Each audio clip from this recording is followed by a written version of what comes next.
Yo, what's going on out there, fight? Well, this your boy Money back with another one, man. And we in this beer.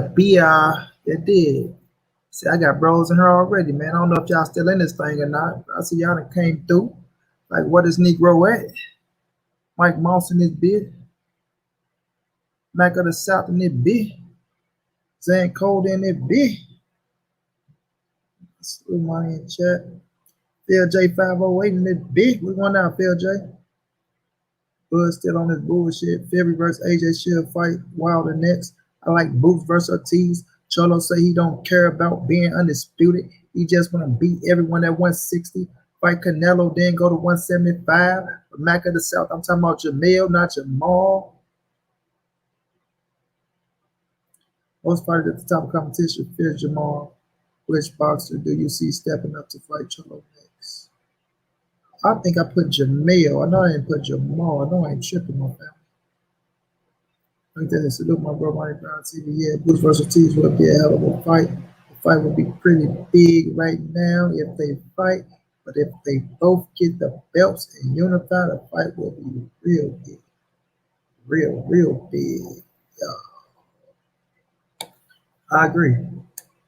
Let's get up in the building. Let's get up in the building. Let's get up in the building.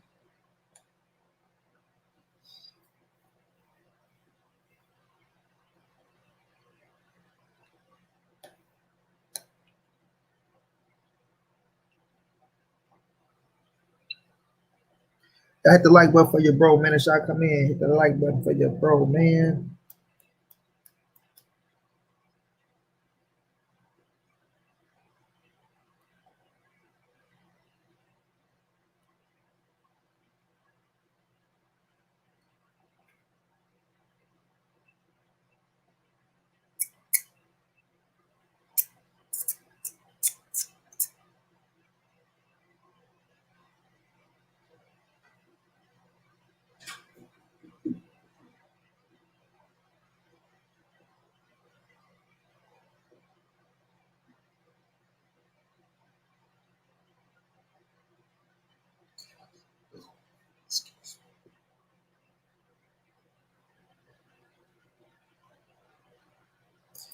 Who do I see Maul fight next?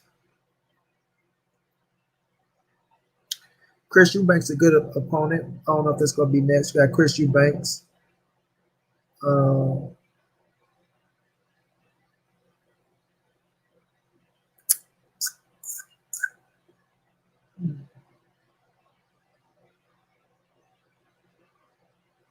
about to look at that 160 situation and see, champ. Chris Eubanks, you know, they talked about getting it in.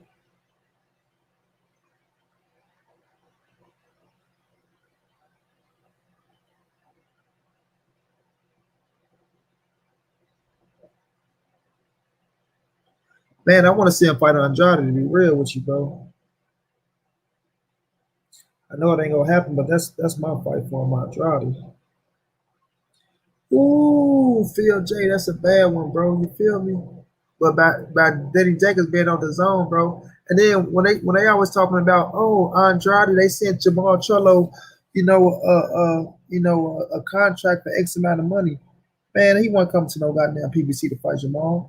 If they give him out the contract, what makes you think they go come to PBC? They want that on the zone. But even inside that contract, it ain't just a one fight deal, bro. It ain't just a one fight deal. So don't believe that bullshit. That wasn't a one fight deal.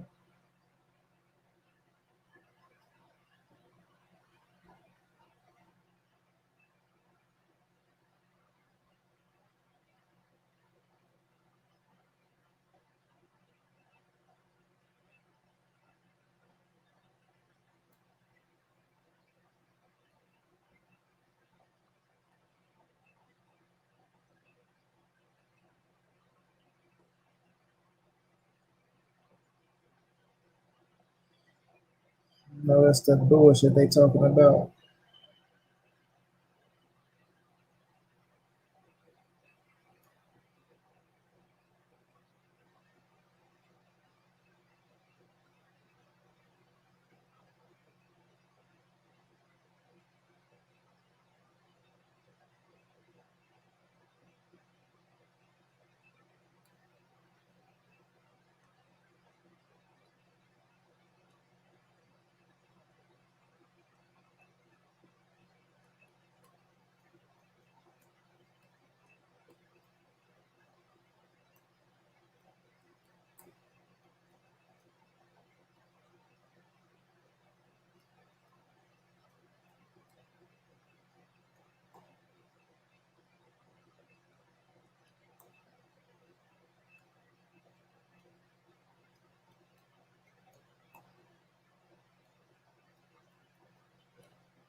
Upcoming fan.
That was a good fight, bro. It was a good fight, Coda.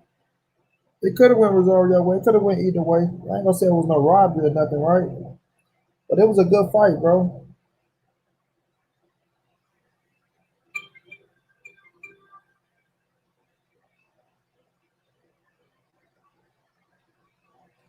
It was a good fight, bro.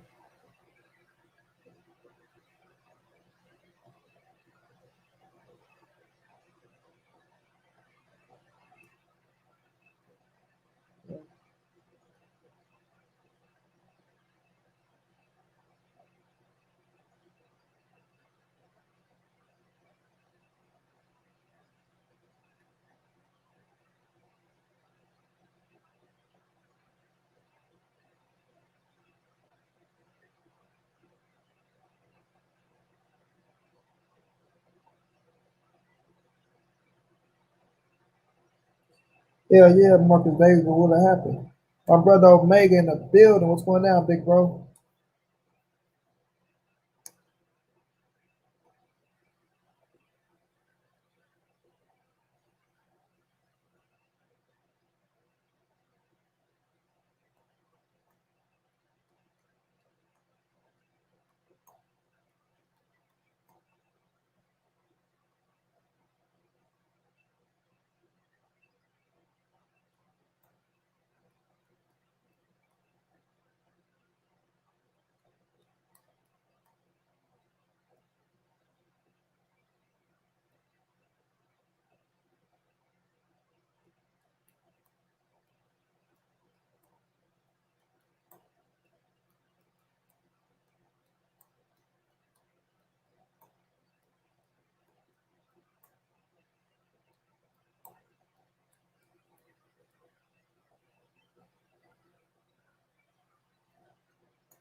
General Long was going down. Miami Kid was going down. Jermell needs to be smart and stay away from Benavidez.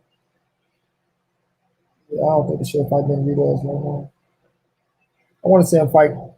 Hey, that Danny Jacob fight is a good one, but I don't know. I want to see him versus Andrade too.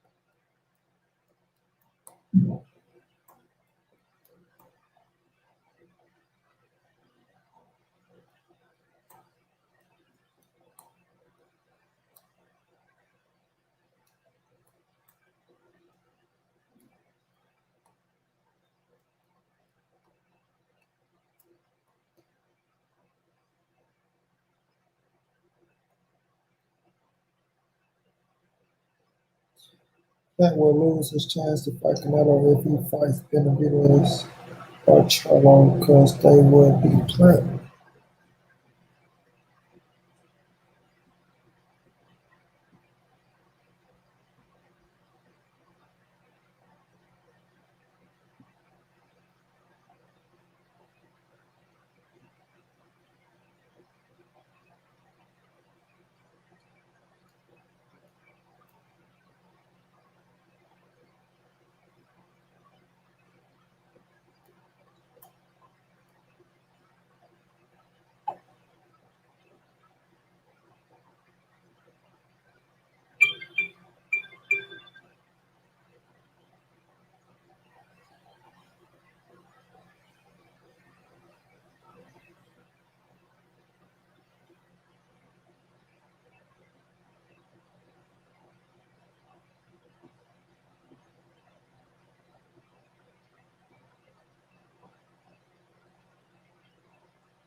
Lawrence Williams going down. Yeah, I had seen your message when you had sent it to me. That's big time for Keyshawn Davis. I knew he was going to match room though. All these damn, well, supposedly he was supposed to be in the left, but all these young boys go to, know, Bob Arms. So, oh no, match room. Keyshawn gonna be nice though, bro. He gonna be nice. But I kind of figured he been wanting to go pro. Right? I kind of figured he been wanting to go pro, right? But because I can tell in the interview he had when he was talking about how they was telling him about the money and shit. But he tried to stick to going to the Olympics and shit. But I think it's better for him to go pro. I ain't gonna lie to you. I think it's better.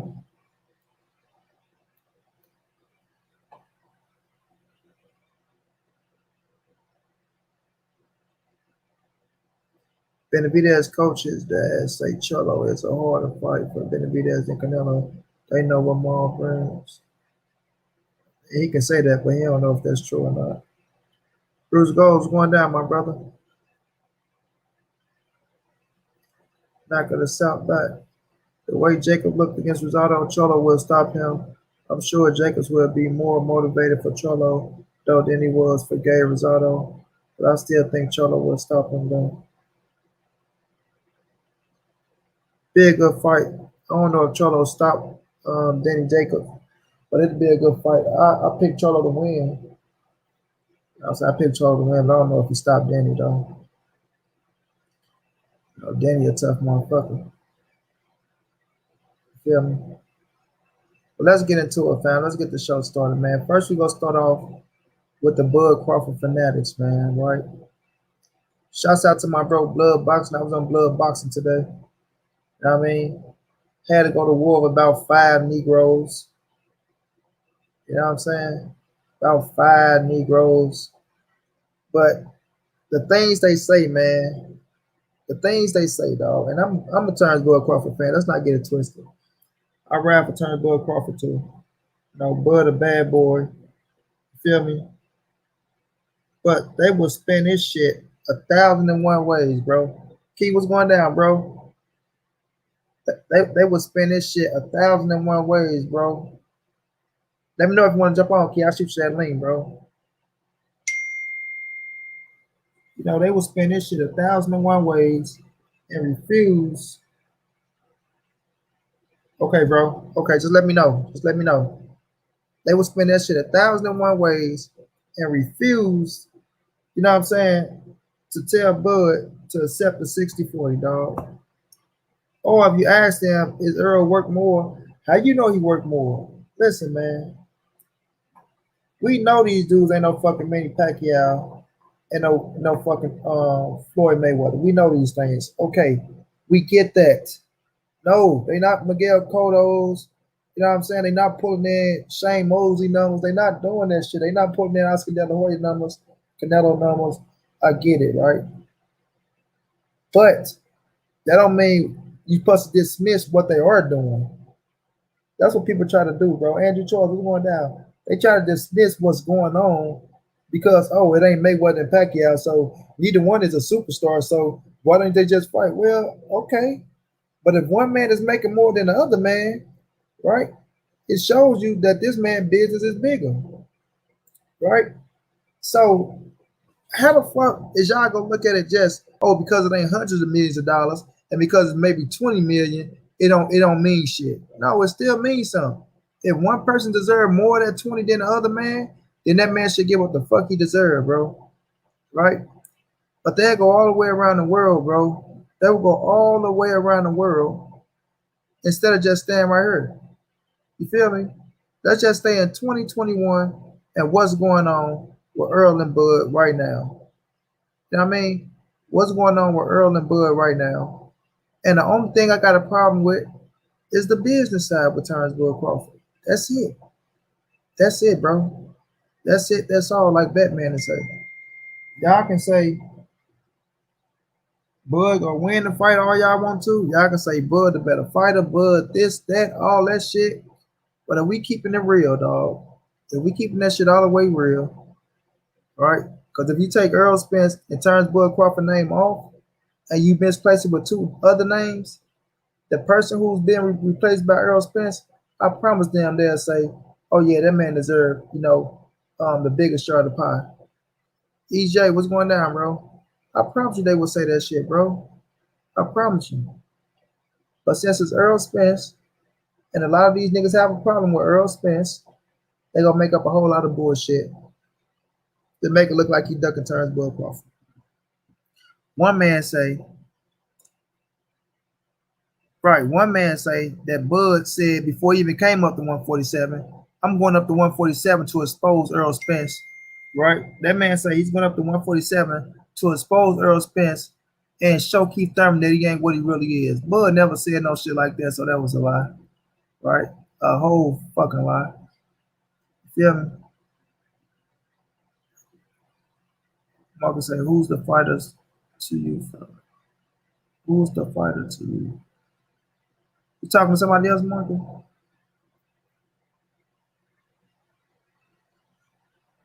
Oh, he say Marcus, who's the fighter to? Okay, I see y'all talking to each other. Right, man. So what that man say, Bud said he was coming up to expose him, right? Then when once you get to the business, you got your leak. All he keeps saying is somebody pocket watching. Oh, they pocket watching. We not pocket watching. We just want to fight. We just want to fight. We not pocket watching. Bud gonna knock him out anyway. Bud gonna do this. Bud gonna do that, right? But I am yet, bro, to see one person to say they want to see the fight that's rooting for Terrence Bud Crawford. Tell Terrence Bud Crawford to accept the 40%, right? They do all this capping for Bud. Oh man, yeah, Bud deserve this. How you gonna tell a man he's not worth 50-50? Who are you to say that what to tell him what he's worth? I ain't nobody to tell him what he's worth. I'm saying what the fuck the business saying. You know what I'm saying? I'm just saying what the business saying, bro. And if we being real about the situation, you feel me? We being real about the shit. We see Earl Spencer's worth more, right? If you put Bud in Earl Spence position and put Spence in Bud position, I would say Terrence Bud Crawford is worth more. You know what I mean? But they'll take that shit and run all around the world with it, bro. They're taking it run all around the world with it. Hold on, fam. Run all around the world with the shit. Instead of just staying with the business. Oh, y'all don't want to see the fight, man. All y'all want to talk about is money. Y'all ain't no boxing fans. Y'all don't want to see the fight. How the fuck we don't want to see the fight? Because we telling the man to accept what the fuck he's deserving. If we looking at numbers, right? If we telling the man to accept what he's deserving, if we looking at numbers, right? What is so wrong with that, bro? How you don't want to see the fight? How you don't want to see the fight?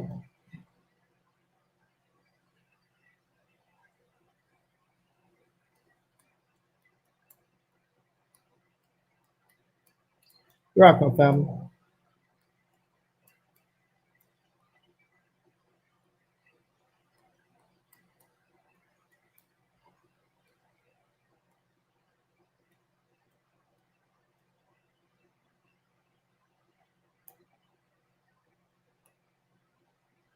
feel me? How the fuck do you not want to see the fight? Because you telling the man, oh, it's looking like this man worked more than you. Like even with Pacquiao and Floyd, we knew who was gonna get more, right? We knew who was deserving the more of the money, right? Terrence Bud Crawford, and I didn't even hit their ass with the Terrence Bud Crawford and the motherfucking I didn't even hit their ass with the Terrence Bud Crawford and a Dongo situation because Dongo was a unified champion. Why didn't he get 50-50 fighting Terrence Bud Crawford? Why did Terrence Bud Crawford get the larger share?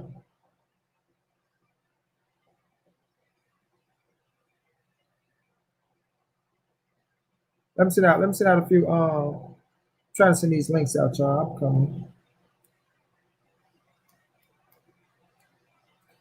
Why did Terrence Bud Crawford get the larger share from Julius and Dongo? Anybody answer that question?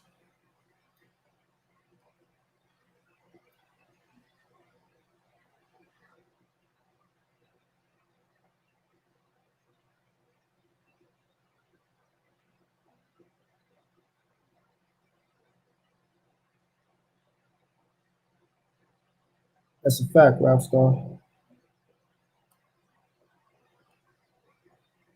But Bud can do what he want to do. He can do what he want to do.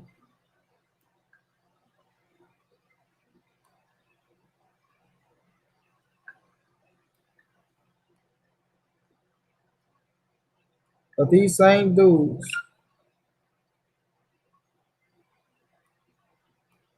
will sit up and try to, shit on Earl Spence tomorrow. He ain't doing nothing. When you look at him, and the man resume is better than fucking Terrence Bud Crawford.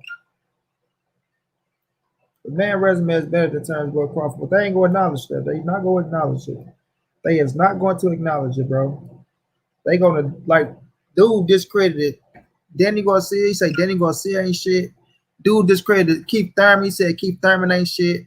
So who the fuck we supposed to fight at 147 if ain't nobody nothing then? So you mainly just saying, oh, it's just Bud and Errol Spence. That's it. They the only two that matter at 147. They the only two that matter at 147. Feel me? Terrence Bud Crawford and Errol Spence. Nobody else matters. Nobody else holds weight.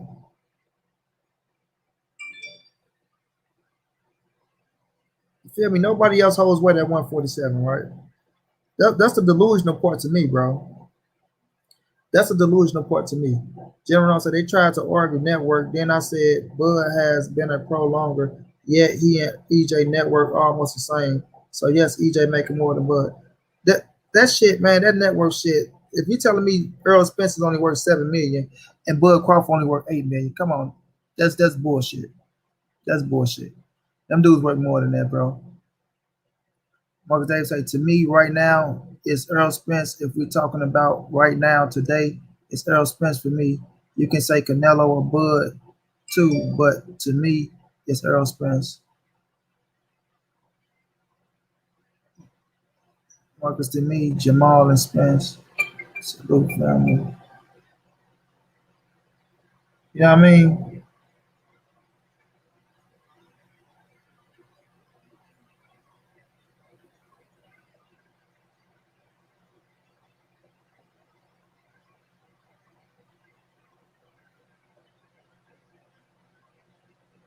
It's just crazy though, bro. They refuse. Like, I don't know why it's so hard for the people that say they ride for Terrence Bud Crawford to say, oh yeah, man, Earl deserve more of the money, bro. You know what I mean? Like, just check out whatever debate it is, or if somebody say anything about Terrence Bud Crawford and Earl Spence, just listen to them, fam. Listen to them when they talk. They go all of them go refuse to say, oh man, Earl Spence deserved the largest share of the pie. Like, I don't know why they won't just say the man deserved the largest share. Young Murray, we won down, bro. Brown to have an opponent yet? I don't think so. I don't think they gave him opponents yet, right? But then they try to come with this shit. Man, Bud showed up to that man fight. He showed up to the fight, and they didn't let him in the ring, bro. They wouldn't let him in the ring. Wasn't no goddamn body getting in the ring, bro. Wasn't nobody getting in the goddamn ring. What's going down, coach? Hell yeah, it was a good man, coach. Hell of a conversation, bro. Hell of a conversation, bro. One hell of a conversation. I want to subscribe to my dude too, BNB. But nah, coach, I had to argue with about 6 Negroes today, dog. Over on Blood Boxing Channel and shit. These motherfuckers, Ohio Run Box, what's going down? He said, I agree 60-40. So these motherfuckers, right, they refute, like they'll say everything about Earl Spence, but they won't say that the man deserves 60-40. But this is my thing right here. They say, oh, Bud came to the fight. He came down to Dallas, bro. And nobody, I mean, they didn't let him in the ring. Okay, motherfucker, it was protocol. It was fucking Corona protocol. They didn't let nobody in the ring. Danny Garcia got out the ring to talk, right? He gave his interview outside the ring. Earl Spence got out the ring and gave his interview. Why Bud didn't show up to the post-press conference in the back with their ass? Because he could have went back there if he wanted to. He turns Bud Crawford. You feel me? He turns Bud Crawford. And this is not me hating on Bud. Like I say, I ride for turns Bud Crawford, man. I fuck with Bud. He's a hell of a fighter. To me, Earl Spence versus turns Bud Crawford is a 50-50 fight inside the ring. Inside the ring. You know what I mean? But when I'm talking to these cats and they bringing up all these excuses, right? And they say we make all excuses. Oh, y'all cats that rap for Earl Spence, y'all make up 1,000,001 excuses. 1,000,001. How the fuck I'm making up 1,000,001? All I said was the man deserves 60-40. You know what I mean? The man deserves 60-40, bro. Period. So this dude come back. Oh man, it's so funny how they say Bud need to do this and do that, and they try to bring up what's going down with Devin Haney. Like, bro, I'm not talking about what Devin Haney business is or none of that shit. I'm not going to use nobody else's situation to talk about this situation, bro. We're going to stay on these dudes' business. Devin Haney business is his business, just like everybody else's business is their business, dog. You know what I'm saying? All them dudes in the boxing game, all they has got different business. They need to stick to their business. But the first thing to come out their mouth, oh man, y'all pocket watching, y'all don't want to see the fight. Y'all don't want to see the fight. How can y'all sit up here and say y'all want to see the fight, but y'all will say y'all want to see Earl and Ugas fight? Who the fuck is campaigning for Earl and Ugas? So if these motherfuckers don't fight each other, right? Which is looking like Earl and Bud not fit to fight each other, just being a realist, motherfucker. I'm not fit to be up here and psych myself out and fool myself like I'm dumb. OG Blue, what's going down, Blue? What's great show today, Blue, man. Great fucking show, man. Way to break that shit down, bro. Way to break that shit down, Blue. You feel me? Way to break it down, child. But who gonna sit up here, right? Who the fuck gonna sit up here and knowing that if these dudes don't fight, then they gotta fight somebody. They gotta fight somebody. So we tell them, okay, so Bud could fight Sean Porter, Earl can fight Ugas. Oh, why is he fighting Sean Porter? Sean Porter, he didn't want to accept $1 million. Why the fuck would he accept $1 million, dude? Who the fuck? Oh, well, Bud and Bob Earl don't owe him shit. He didn't want to fight him when he had a belt. They don't owe him shit, just like Earl Spence don't owe Bud and Bob shit then. So how the fuck you gonna tell Porter to accept $1 million, but y'all want to tell Bud to accept the 40%? Y'all sit up here and say y'all ain't pocket watching, but y'all tell fucking Porter, oh, all you work is $1 million. When a man got 1 point stuff fighting a motherfucker that ain't even. Mr. Shelton, thank you so much for the donation, bro. Much love, much appreciated. It's going towards the books, champ. Appreciate you, man. Appreciate you. We got 24 people in the building. If you can, send a donation through, man. Help by these books, and I appreciate it, fam. Much love, much appreciated, bro. They can stop. They not going to fight until Bud leave. I feel you on that, coach. I feel you on that, coach. 120%, because that's what it's looking like. That's what it's looking like, because Bud got one more fight coming up, right? And it ain't going to be no fucking Earl Spence. He's a free agent after that. But that ain't my thing, though, coach. That ain't my thing, coach. My thing is the ones, the fanatics that say they ride for turns Bud Crawford, coach.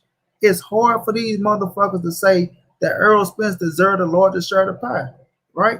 So what they'll say is, oh, they're on the same level. He's not that much more bigger than Earl Spence. I mean, Earl Spence ain't that much more bigger than Terrence Bud Crawford. He ain't no superstar. He ain't this. Okay, I never said the man was a superstar. I never said the man was fucking Floyd and Pacquiao. We know that fucking shit, right? But at the end of the day, if I'm pulling in $100,000 a week and you pulling in motherfucker $20,000 a week, right? Even though it's 100,000 to 20,000, it's still fucking money. It's still money. Ain't like it's no motherfucking play money. It's still money, motherfucker. Right? So I still want what I'm deserving. I want what I fucking deserve. What if it's $100 and $20? What if it's $20 and $5, motherfucker? If I deserve that 20 and you deserve that 5, I want my 20. But they'll say, oh man, listen, Earl need to just say, if you know, he need to just accept the 50-50. And then the motherfucker gonna say, well, you know what? Boots Enders is gonna be its mandatory anyway. So if you don't want to get Bud 50-50, he's gonna have to fight Boots Enders or vacate the titles. Like, man, y'all sounding stupid as fuck. Stupid as fuck, dog. Chris stupid. Them motherfuckers will bring up anything to shame Earl Spence. Anything to shame him. Anything to shame that man, bro. Then the motherfucker gonna turn around and say, yo, money, you never get Earl Spence no flack for nothing. He can't do no wrong. What do we have to do for you to criticize him? What happened you criticize him? What the fuck am I criticizing the man on? What have the man done to be criticized about? You feel me? What has he done to be criticized about, family? Nothing. Nothing but fight the motherfucking best out there. Motherfucker came off a car crash and went right into the ring with Danny Swift Garcia. You know what I mean? But they'll say Danny ain't shit. Danny Garcia ain't shit. Wow, Danny ain't shit now? Why? Because Earl Spence beat him? That's why he ain't shit, because Earl Spence beat him. All he did was lose his biggest fights. Well, motherfucker, he had big fights. You feel me? He had big fights. Period. Big Dog Woody, thank you so much, Chad, for the donation. Much love, much appreciated, fam. He had big fights, bro. That's the thing. He had big fights, and you can't take that away from him. Even though he lost to Keith Thurman, even though he lost to Sean, even though he lost to Earl, he had big fucking fights. He got his ass in the ring. 2 of them fights was close. 2 of them fights was close. I said it. Look, Coach, I brought it up, Coach. Big Dog Woody, thanks so much, champ. I brought it up. Belts count. Earl got 2. Earl got pay-per-view numbers. Bud fight on free TV. I brought it up, Coach. But guess what they'll say? Well, if you want to talk about belts, he's a 3-division world champion. The man of French. I mean, the man was a former undisputed champion. But y'all don't want to talk about that. Y'all don't want to talk. I'm like, man, that shit do not put asses in the seats at 147, dog. It don't put asses in the seats at 147. Period. Because he was that shit when he fought Amir Khan. He was that shit, you know what I'm saying? And them numbers didn't look like shit. If that's the case, them numbers ain't look like shit.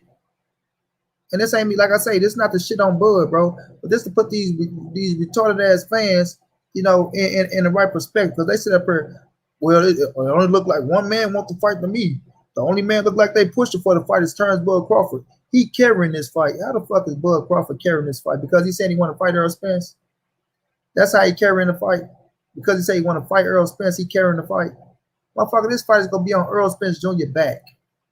Period. It's going to be on his back. You know what I'm saying? Yes, Bud is going to contribute to the fight. You know what I'm saying? He's going to contribute to the fight. But this shit going to be on Earl Spence's back. That's why they scream Earl Spence's name. You know what I mean? That's why they screaming his name.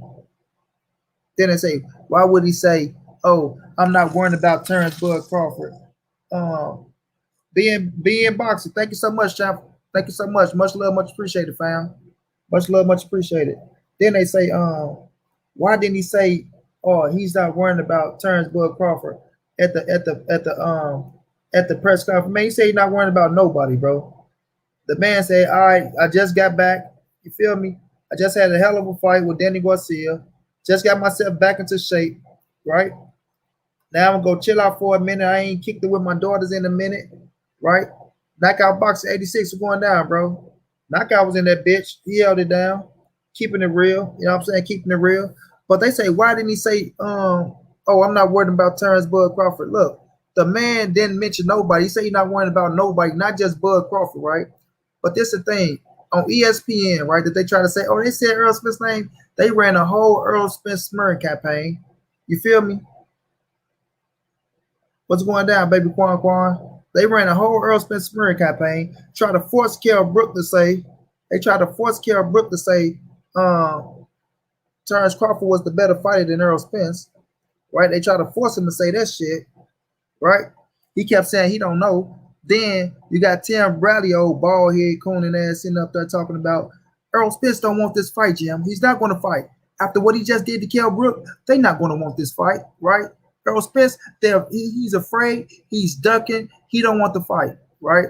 Then you got Bob Arum up here talking about, oh, he would do the same to Earl Spence and to Danny Garcia, what he did to him in the same night, right? So they shit on this man's name left to right, right? Shit on the man's name. So now when this man get his spotlight, he just came off a whole fucking accident, worked his way back, you know what I mean? Get in there, put on a hell of a performance, right? And not only that, Earl been working his ass off for like a whole fucking year, bro. You working your ass off for an entire year getting back in shape. You need a break. You want to relax for a minute, man. I'm not worrying about nobody after this, man. I just got back. I see I'm still who I am. Let me go chill out, kick it with my motherfucking girls, go on my ranch, buy me some horses, whatever the fuck you want to do, because that's his prerogative, right? And I'll talk about that shit in about a week or two. But I'll be right back in the gym after a week. You feel me? You don't have to mention nobody's name. The man been telling you motherfuckers who he want to fight all along. He been telling you who he want to fight all along. You feel me? Man, Blood Boxing, thank you so much, OG. Thank you so much, Blood. Much love, much appreciated, bro. It's going towards the books, Blood, and I appreciate you. I appreciate you. But he been telling you who you want to fight all along, right? So you don't have to say that. You don't have to mention that when you talk about you thought about Earl must be doing something right. Haters going to hate. Yes, they is, coach. Yes, they is, bro. Yes, they is. And Blood, thank you so much for, like, man, let me tell y'all about Blood channel, bro. It's so fucking real, dog. It's so fucking real, and I like it. I like it, bro, because you need different perspectives, right? You don't need everybody agreeing on the same shit, and we all can agree to disagree, right? We all can agree to disagree. But the thing is, though, Blood ain't holding no hands. Blood ain't kissing no ass. Blood gonna be blood. Blood gonna tell you what he feel and what he think about it. But Blood gonna let you be a motherfucking man, nigga. If you can't stand the water, your ass go drown. If you don't know how to swim, if you can't hold your own, your ass go drown. You feel me? Your ass go drown. So if you come to get on Blood shit, you better know what the fuck you talking about. You better be ready for war. You better be ready for blood, and your motherfucking tools better be sharp, nigga. Cause it be lines and sharks on that motherfucker. I ain't gonna lie. It's gonna be a challenge. It's lines and sharks. They gonna come from every angle on your ass. You feel me? But you better be sharp and you better have your shit ready. But a nigga like me, I'm gonna be ready at all times. You feel me? At all times. You have to kill me, motherfucker. You have to kill me. You feel me? You got to kill me. But I'm gonna be ready, motherfucker. We go bang in that bitch. You feel me? We go bang. Some people mad delusional, bro. I think we held it down quite nicely. Oh, most definitely, champ. Most definitely. Most definitely. Peace, good brother. I'm just getting in here. I hit the playback to catch up. No doubt, Pete. No doubt, man. No doubt. We just getting started, though. We ain't even done heating up. You got to wade through the trolls and haters. Exactly, Mr. Chet. I don't worry about the chat, though. The chat gonna be the chat. Blood say you go hard, bro. Hell yeah, Blood. I got to, dog. I got to. But Blood, see, this is the thing, though. I tell you all the time, Blood, when you start whooping their ass with the facts, they got to resort to personals, bro. When you whooping their ass with the facts, bro, they got to get personal. You know what I mean? And I'm ready for that shit. I ain't worrying about none of that. Like, then you come back and apologize. I can accept an apology. You feel me? I ain't gonna act like I'm above an apology. You feel me? But at the end of the day, dog, know what the fuck you doing and know who you dealing with. Cause I ain't no regular nigga in the wheelchair, bro. I'm gonna tell you now. I wasn't born in a motherfucking wheelchair. I was put in this motherfucker. You feel me? I wasn't born in this motherfucker. You best believe that. I'm not no regular nigga in the wheelchair, champ. I'm not no regular motherfucker. You know what I mean? But at the end of the day, right? It's good to have different perspectives. You know what I'm saying? It's good to have different perspectives. But at the same time, we got to be real about this shit.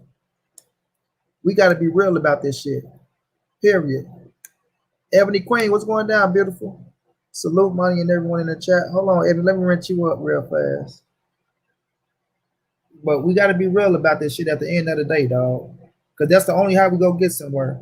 Like, if we was to take Earl Spence's name and Bud Crawford's name out the equation, right? If we put Earl name right? If we take Earl name and replace it with another name, we take Bud name, replace his name with another name, right? Everybody in that motherfucking chat will say, whoever we replace with Earl Spence, yeah, that man deserves 60-40. He deserves 60-40, right? He deserves 60-40. But because it's Earl Spence and they got some disdain against Earl Spence, they gonna say, oh no, he don't deserve it, bro. What has he done? What has he done? No, it ain't what has he done, bro. We seeing through the proof. The man, a unified champion, the man going back to back on motherfucking pay-per-view 3 times in a row. 3 times. And every time, let me rent you up too, coach. Every time he doing 300 plus. 300 plus.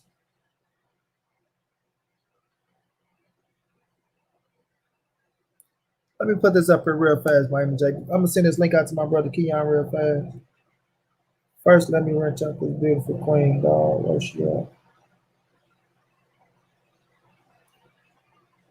Oh shit, Ebony Queen, you already wrenched up. I ain't even have to do it. You already wrenched up in this bitch. I ain't even noticed. Let me send Keon this. Let me get this link real fast. But I'm gonna answer that for you real fast, child. So I'll send this like that.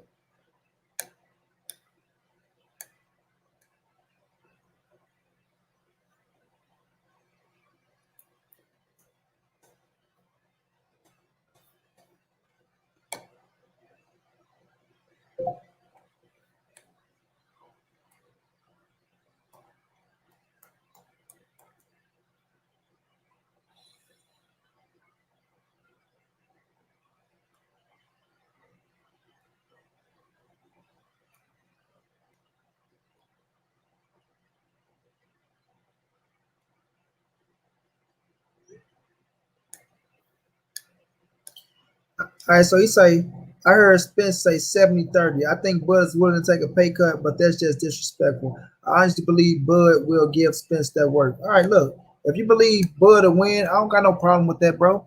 You feel me? I ain't got no problem with nobody saying they think Bud Crawford win that fight. I never did. I never will, right? But when you heard Spence say 70-30, bro, that's after the fact of when they were trying to shit on him. But the man said 60-40, 70-30, or whatever we give him, right? But we know the offer is going to be 60-40, bro. We know the offer is going to be 60-40 in that fight, right? Now, we know, like I say, it's an ego trip going both ways. It's an ego trip going both ways. But the disrespect started with Bomac. Bomac started all the disrespect first. Always shitted on Earl Spence. Always shitted on Earl Spence, right? And I fuck with Bomac. Like I say, we talked about. But I tell Bomac this to his face, just like I'm saying it right here. Always was disrespecting Earl Spence in the beginning before we was even talking about, getting to this point, right? Shitting on Earl. Oh, he ain't shit, but this and that. He a one-dimensional fighter. He don't do this. He don't do that, right? When Derrick James was showing nothing but love to Bud Crawford.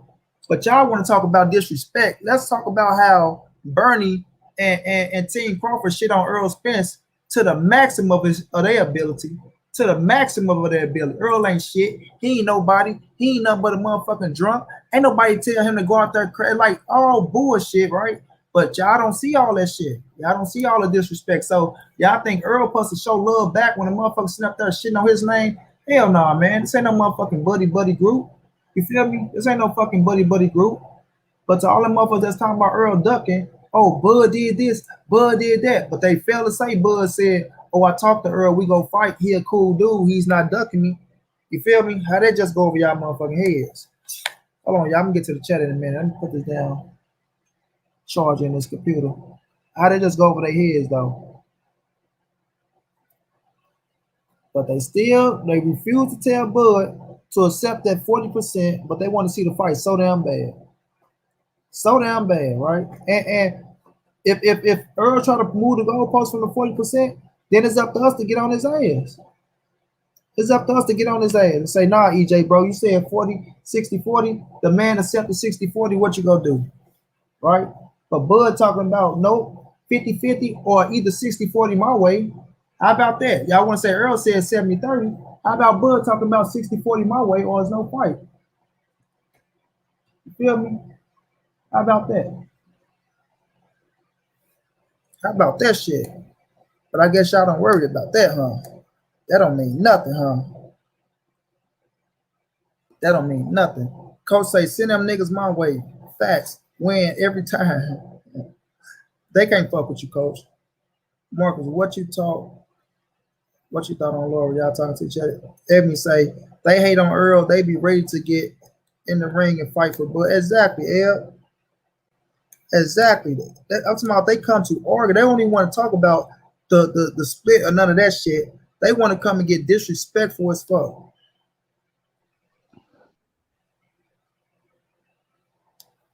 I don't know, Ebony. I don't know.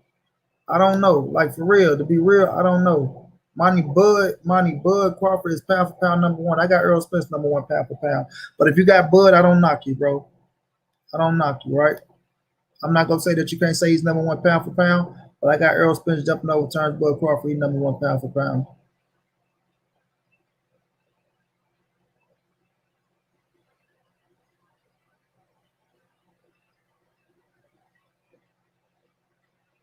Lawrence Williams, you can say Ali called Frazier this and that. We know this ain't back in the days, bro. It's not back in the days. We know this. We already know this. We already know this. Maybe they see something I don't because I don't think Bud has anything for Earl or Porter. And we gonna find out. But they get pissed off when we tell them to fight Porter. Ebony.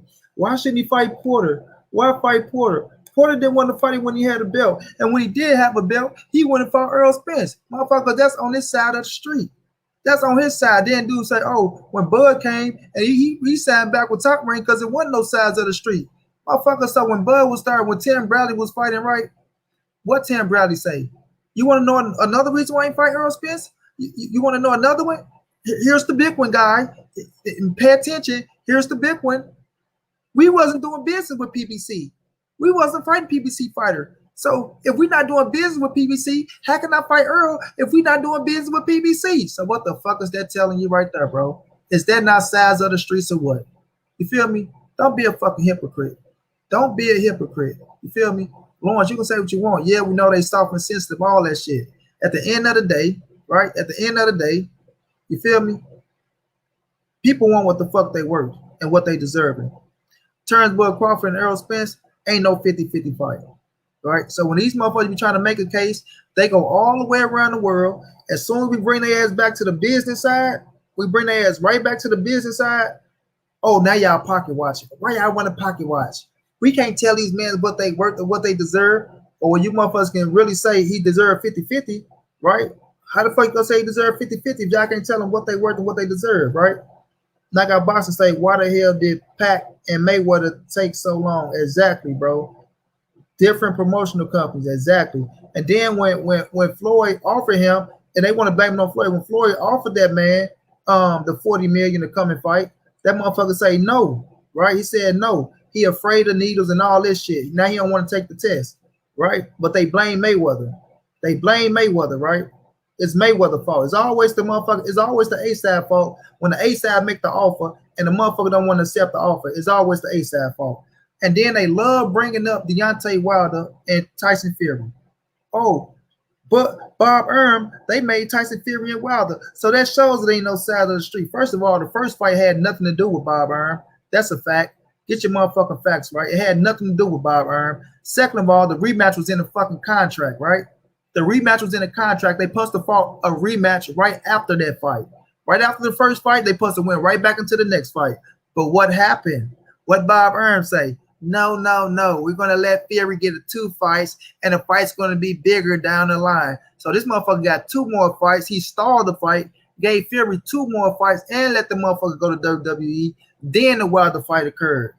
Wilder rematch fucking Ortiz, and he knocked out motherfucking Dominique Brazil. So get y'all fucking facts right, man. When they be speaking, they just be talking out of term like a motherfucker. They be talking out of term like a motherfucker. You feel me? With no facts, they just want to anything to try to downgrade Earl Spence to make it look like he don't want to fight Bud. When a man say he's not leaving 147 without fighting Turnbull Crawford, it's not pocket watching. The money is the reason the fight hasn't happened. Why wouldn't we discuss it? I want to see both guys get the biggest payday. Exactly, Queen. And this is their biggest payday. 40% for Turnbull Crawford gonna be the most money he ever made in the fight with Earl Spence. Just like Earl Spence, 60% gonna be the most money he made in the fight against Turnbull Crawford. Right? But they'll sit up here and talk about a motherfucker pocket watch when the shit fall right in our goddamn hands. The shit right in our hands, but we pocket watching. Just crazy. Just crazy. Key, what's going down, big bro? Oh man, shit. Laying up here, man. Just got done eating, Feeling chilling, tired. man. Feeling Huh? tired. Nah, I'm Nigga just, cool. you know when you eat too much, man. I'm laying up, sitting up here feeling like a fat bitch on the beach, laid up. You know when you eat too much, man. Yeah, but nah, I'm just listening to you cook though, for real. Yeah, I wish you'd have saw the live stream with Blood. It was a good one though. You know, they tried to hold their own. It was a good ass fucking it was a good ass live stream. Ebony was on their ass too, boy. Ebony was on their ass. Bon Qui, what's going down? Hope I said it right. They used the let this fight marinate line. I'm so sick of hearing that. I said it on the stream. People talk about all aspects of every sport, but in boxing, we're not supposed to talk business. If you watch basketball, you talk about trades and free agency. Exactly. I say the same thing, knockout. If we know, like we know that motherfucking Patrick Mahomes got a $500 million contract for X amount of years, right? We know all these other motherfucking contracts and how much money they get. And then the league, he's fucked me up with this shit. If you're going to talk about business, I mean, if you're going to talk about money, talk about the debt. You don't know about the debt in the fiat, man. We ain't talking about all that shit. We talking about how much these man's making. They business and they debt is they fucking business. Now, who really pocket watching if you're going to see how much debt a motherfucker in, or talking about some fiat money? It ain't even real money. It's fiat But money. real, Yeah, but real shit money, like I said yesterday, man. These motherfuckers keep on running with this Errol Spence's ducking. That's why the fight ain't happening right now. Errol Spence. We need to fucking, tap into reality for a minute. This motherfucking fight ain't gonna happen. They not gonna negotiate or none of that shit right now until they know that the fans are back in full capacity. So all we doing is just talking about this shit now because I mean all this shit is make believe. Until this COVID shit clear up and the fans can fill these stadiums back up in full capacity, they ain't gonna fight.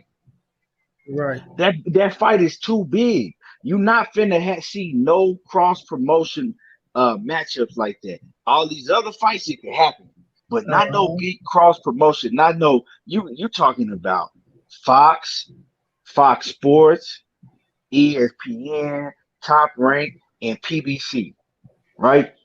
Yeah. Same shit that was going down with Wilder and Fury.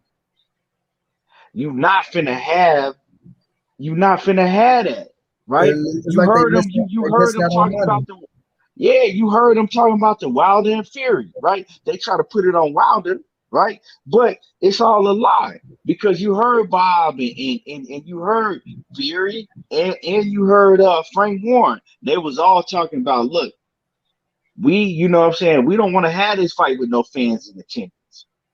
We want to, you know what I'm saying, we want to wait it to see if everything can open back up. Yeah. You know what I'm saying? So Yeah, it's the they even same talk shit. about that. They even talk about that with Joshua. I was gonna talk about that with Joshua and Fury too. That was part of what I was gonna say. How that fight probably don't happen if them fans ain't in the stands because them motherfuckers don't want to miss out on that money, dog. Yeah, well, see, if they do it over there in Dubai, um, it's a different story. You know what I'm saying? And let me know if I'm talking too loud because I got both of All right, you these little cool, you good. earplugs. I got these got my Earbuds. earbud my earbuds in. So You perfect, bro. You yeah, perfect. all right. But yeah, man, it's like all of this shit is just a fucking fairy tale as of for right now. You know what I'm saying? Because these motherfuckers ain't gonna put on these no fight like that, no cross promotion fight.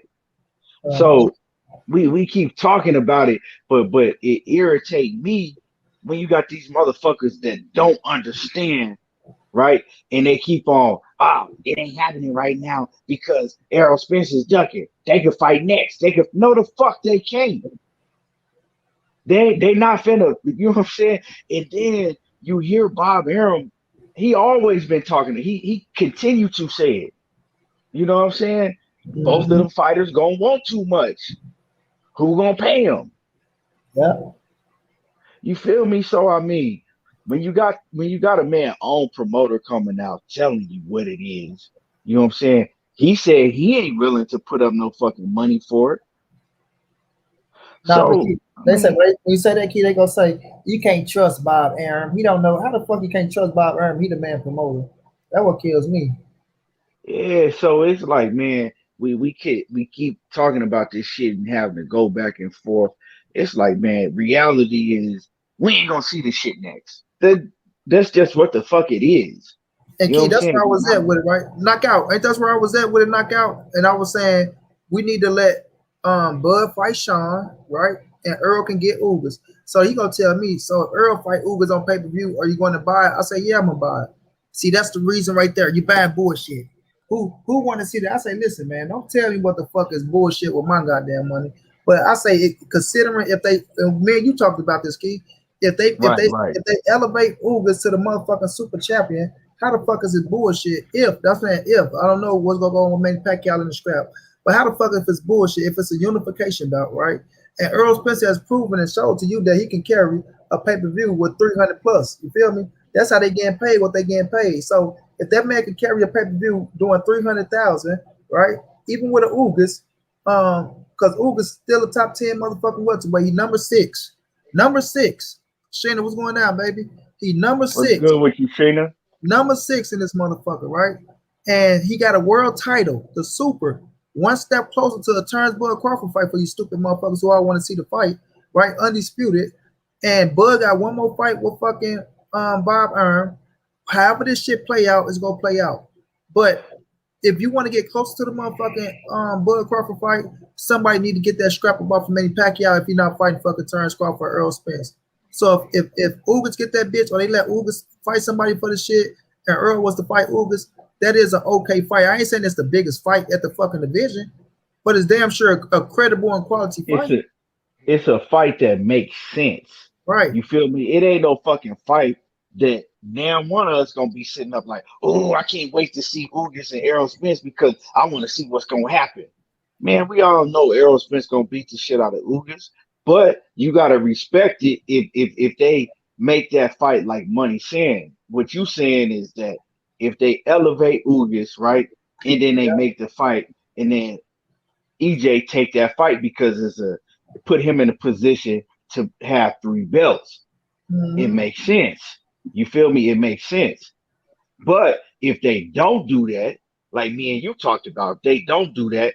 And Errol Spence got Ugas and he got Keith Thurman on the table. Say for Yeah. instance, if you take Keith Thurman, I mean, if you take Ugas over Keith Thurman just off of some GP shit, then I don't want to. You know what I'm saying? I'm gonna watch it, of course, but that ain't no shit that I'm gonna advocate for because Mm-hmm. Keith Thurman is bigger than Ugas.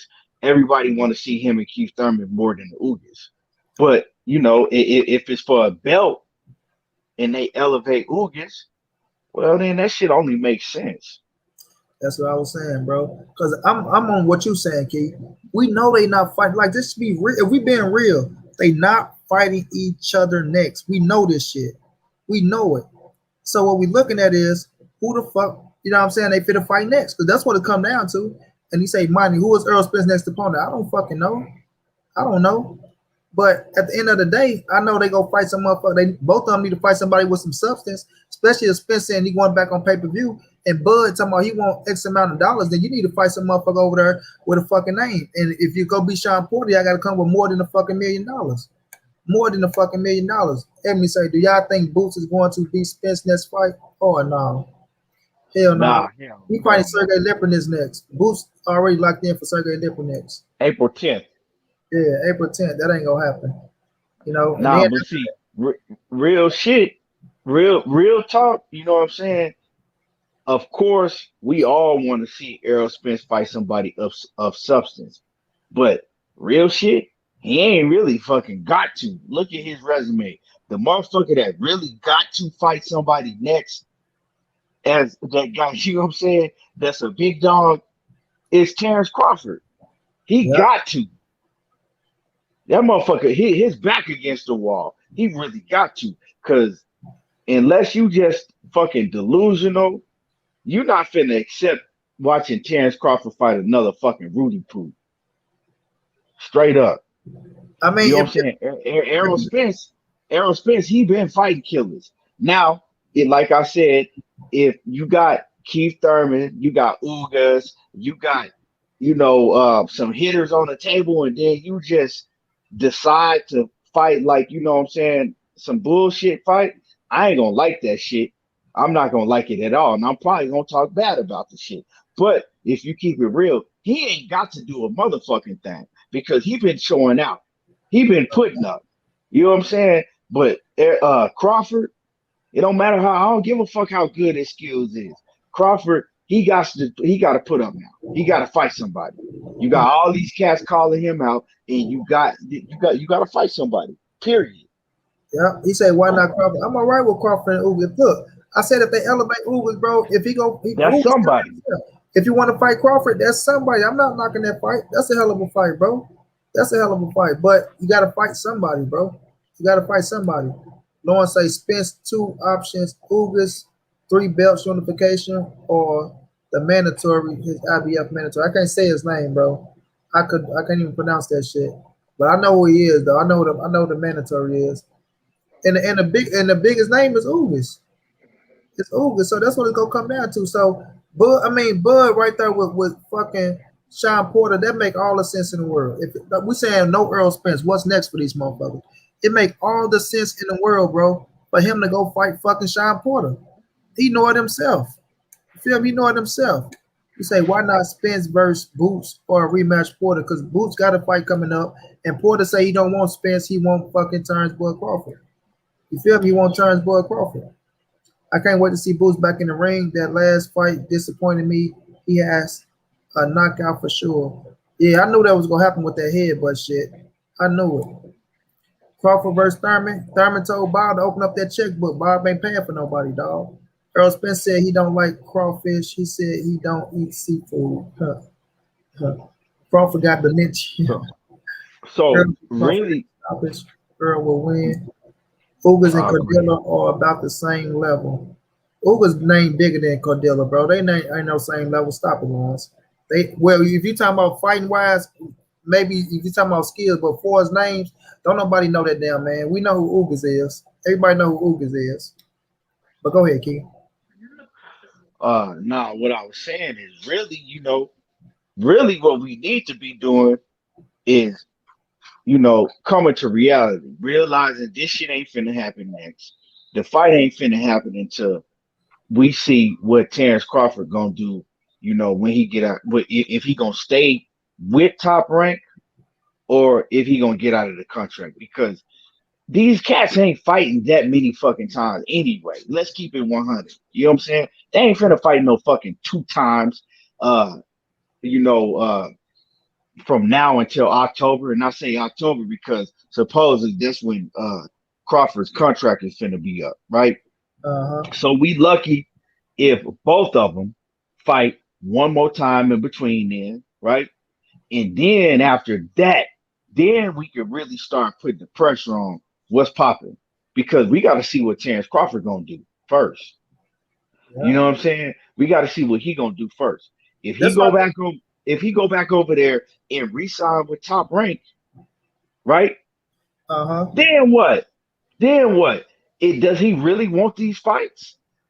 But if he go over to PBC, right? We don't know what he gonna do. He could be because you know what I'm saying. Bomac always talking about some fuck PBC, right? Uh-huh. So you either, to me, it looked like you either gonna go with Top Rank or you might go over there to motherfucking Eddie Hearn and them. You go over to Eddie Hearn and them. Then do you really want to smoke? I mean, it's like I don't know. They ain't been making the best business decisions up until now anyway. So what's it gonna be? I think So that's why I really, think he gonna leave Top Rank, Key, because Bob don't even want him no more, bro. Bob, and we know Bob didn't have a sit down with their ass. He gave him the top. Bob is done with Bud. He done, bro. I sense that shit, bro. The way he talk about but Bud, I don't know if he gonna resign him or not, bro. but see, Bob at the end of the day, right? Bob, he say all of that shit, and he pissed off right now. But Bob is a businessman at the end of the day, right? And Bob and ESPN. all of them, they want that Spence and Crawford fight. The thing with Bob is he wants to see, right, how much he can pocket out of it, right? Uh-huh. That he because he know if Bud get 50-50, right, that's more money in his pocket. That's the only reason why he's even talking about 50-50 with Bud, right? Because he know that if Bud get 50-50, well, he taking a portion of that, right? So he get more money in his pocket. Yeah, and I was thinking about that shit too. Hey, Bob, quick, you funny as hell, dog. It's how normally the fighter with the long ass name always whooping their ass. Kandula Bagasita Bagata, motherfucker be 3-0, coming in getting a big ass title fight right off the bat. So my man say, Xander Cole, you know better. Crawford never been stopped. So why would you think Spence would stop him if he haven't stopped his last three opponents? Cap. I don't think Spence stopped, but I think it's a hell of a fight. But it's a possibility. But people like to talk about, oh, Spence haven't stopped his last three opponents because they was all quality fucking fighters. All A-class fighters that Spence fought. Back to back to back. All A-class. I doubt Quinn said, I doubt Bud Lee top rank. That'll be too much pressure for him to fight. Hey, if he wanted Queen, if you want the big fights, time my motherfuckers ducking them, you need to take your ass. You need to leave motherfucking top rank. If you resign with top rank, he might as well retire. Because if who you waiting on? Who you waiting on? Keith Josh Taylor or Jose Ramirez? You But waiting see, on to fight motherfucking Virgil Ortiz? but see, that's what Bob want because Bob like, okay, right? Because Bob keeps saying, well, if we don't get the Alan Spence fight next, we that he gonna have him wait and fight the winner of Ramirez and Josh Taylor, right? Because whoever win that fight is moving straight up. Because like I told y'all before, right? When I told y'all the only way they let Undisputed really ride in boxing if they know whoever win Undisputed is gonna move up to the next weight class and fucking vacate their belts. So you already know. I think Josh Taylor gonna win. He gonna vacate the belt because he's not staying at 140. So that all that bullshit that Teofimo was saying, that was a lie. But that's a whole different story. You feel me? But he gonna vacate the belts, and then if Terrence Crawford is still right there at that point in time, Bob is gonna try to make that fight, and that fight is a big fight for Bob Arum in Top Rank because it's an in-house fight. He get to get all of the bread. He ain't got to split the bread, and that's the type of shit that he like. You know what I'm saying? Yeah. That's what he like. That's why he letting y'all know that he not doing no business with PBC and none of them other and none of them other fighters, big fighters over there at PBC, right? Because he got to split the bread. He ain't trying to split his bag. Yep. You know what I'm saying? He ain't taking no fucking pay cuts. So unless that's why he telling y'all like I ain't putting no fucking money up for none of this shit. Unless he know that he don't got to put no money up for nothing, he don't got to take no chances. He Uh-huh. ain't doing it. He ain't in it.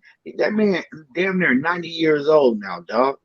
He don't give a hell. He don't give a damn about none of that shit. Exactly, bro. And then, Keith, what do you say about the Pacquiao and Bud Crawford fight? We had someone that was putting the money up, and the fight was going to take place. That motherfucker wasn't putting his own money up. Then he told Keith Thurman, motherfucking ass, you go find a promoter that'll put on you and Bud and let them lose money. But I'm not going to do it. You know what I mean? Now, let me address this shit Lawrence Williams talking about. So, Lawrence Williams, we talking about Mikey is an A-class fighter, 140 and below at 147. Mike, how the fuck is he a solid B? Stop that bullshit. Don't come here talk about Mikey no solid B. I don't want to hear that shit. Mikey is an A-class fighter. Because Spence whooped him that way, don't mean everybody else is going to whoop him that way. He just beat Jesse Vargas at 147. Yeah, he just beat Jesse Vargas, right? So don't get up here and say, oh, he's just a solid B at 147. Hell no, he's an A-class fighter. And Mikey probably is a better fighter than everybody on Bud resume at 147. Just my opinion, bro. Just my opinion. Oh, no doubt. So, No doubt. yeah, when you look at Mikey, you can't sit up here and try to say he's a B at 47. No, why? Because Errol Spence beat his ass the way he beat his ass? No, sir. We're not fit to say that. Mikey was a top 5 pound-for-pound fighter when Errol beat him, a 4-division world champion. Mikey is Mikey. So Bud Crawford can come up to 147. He's an A-class, But since Mikey move up, he's a solid B hun. Nah, we ain't doing that, partner. Joe the Beast, what's going down, family? What's going down?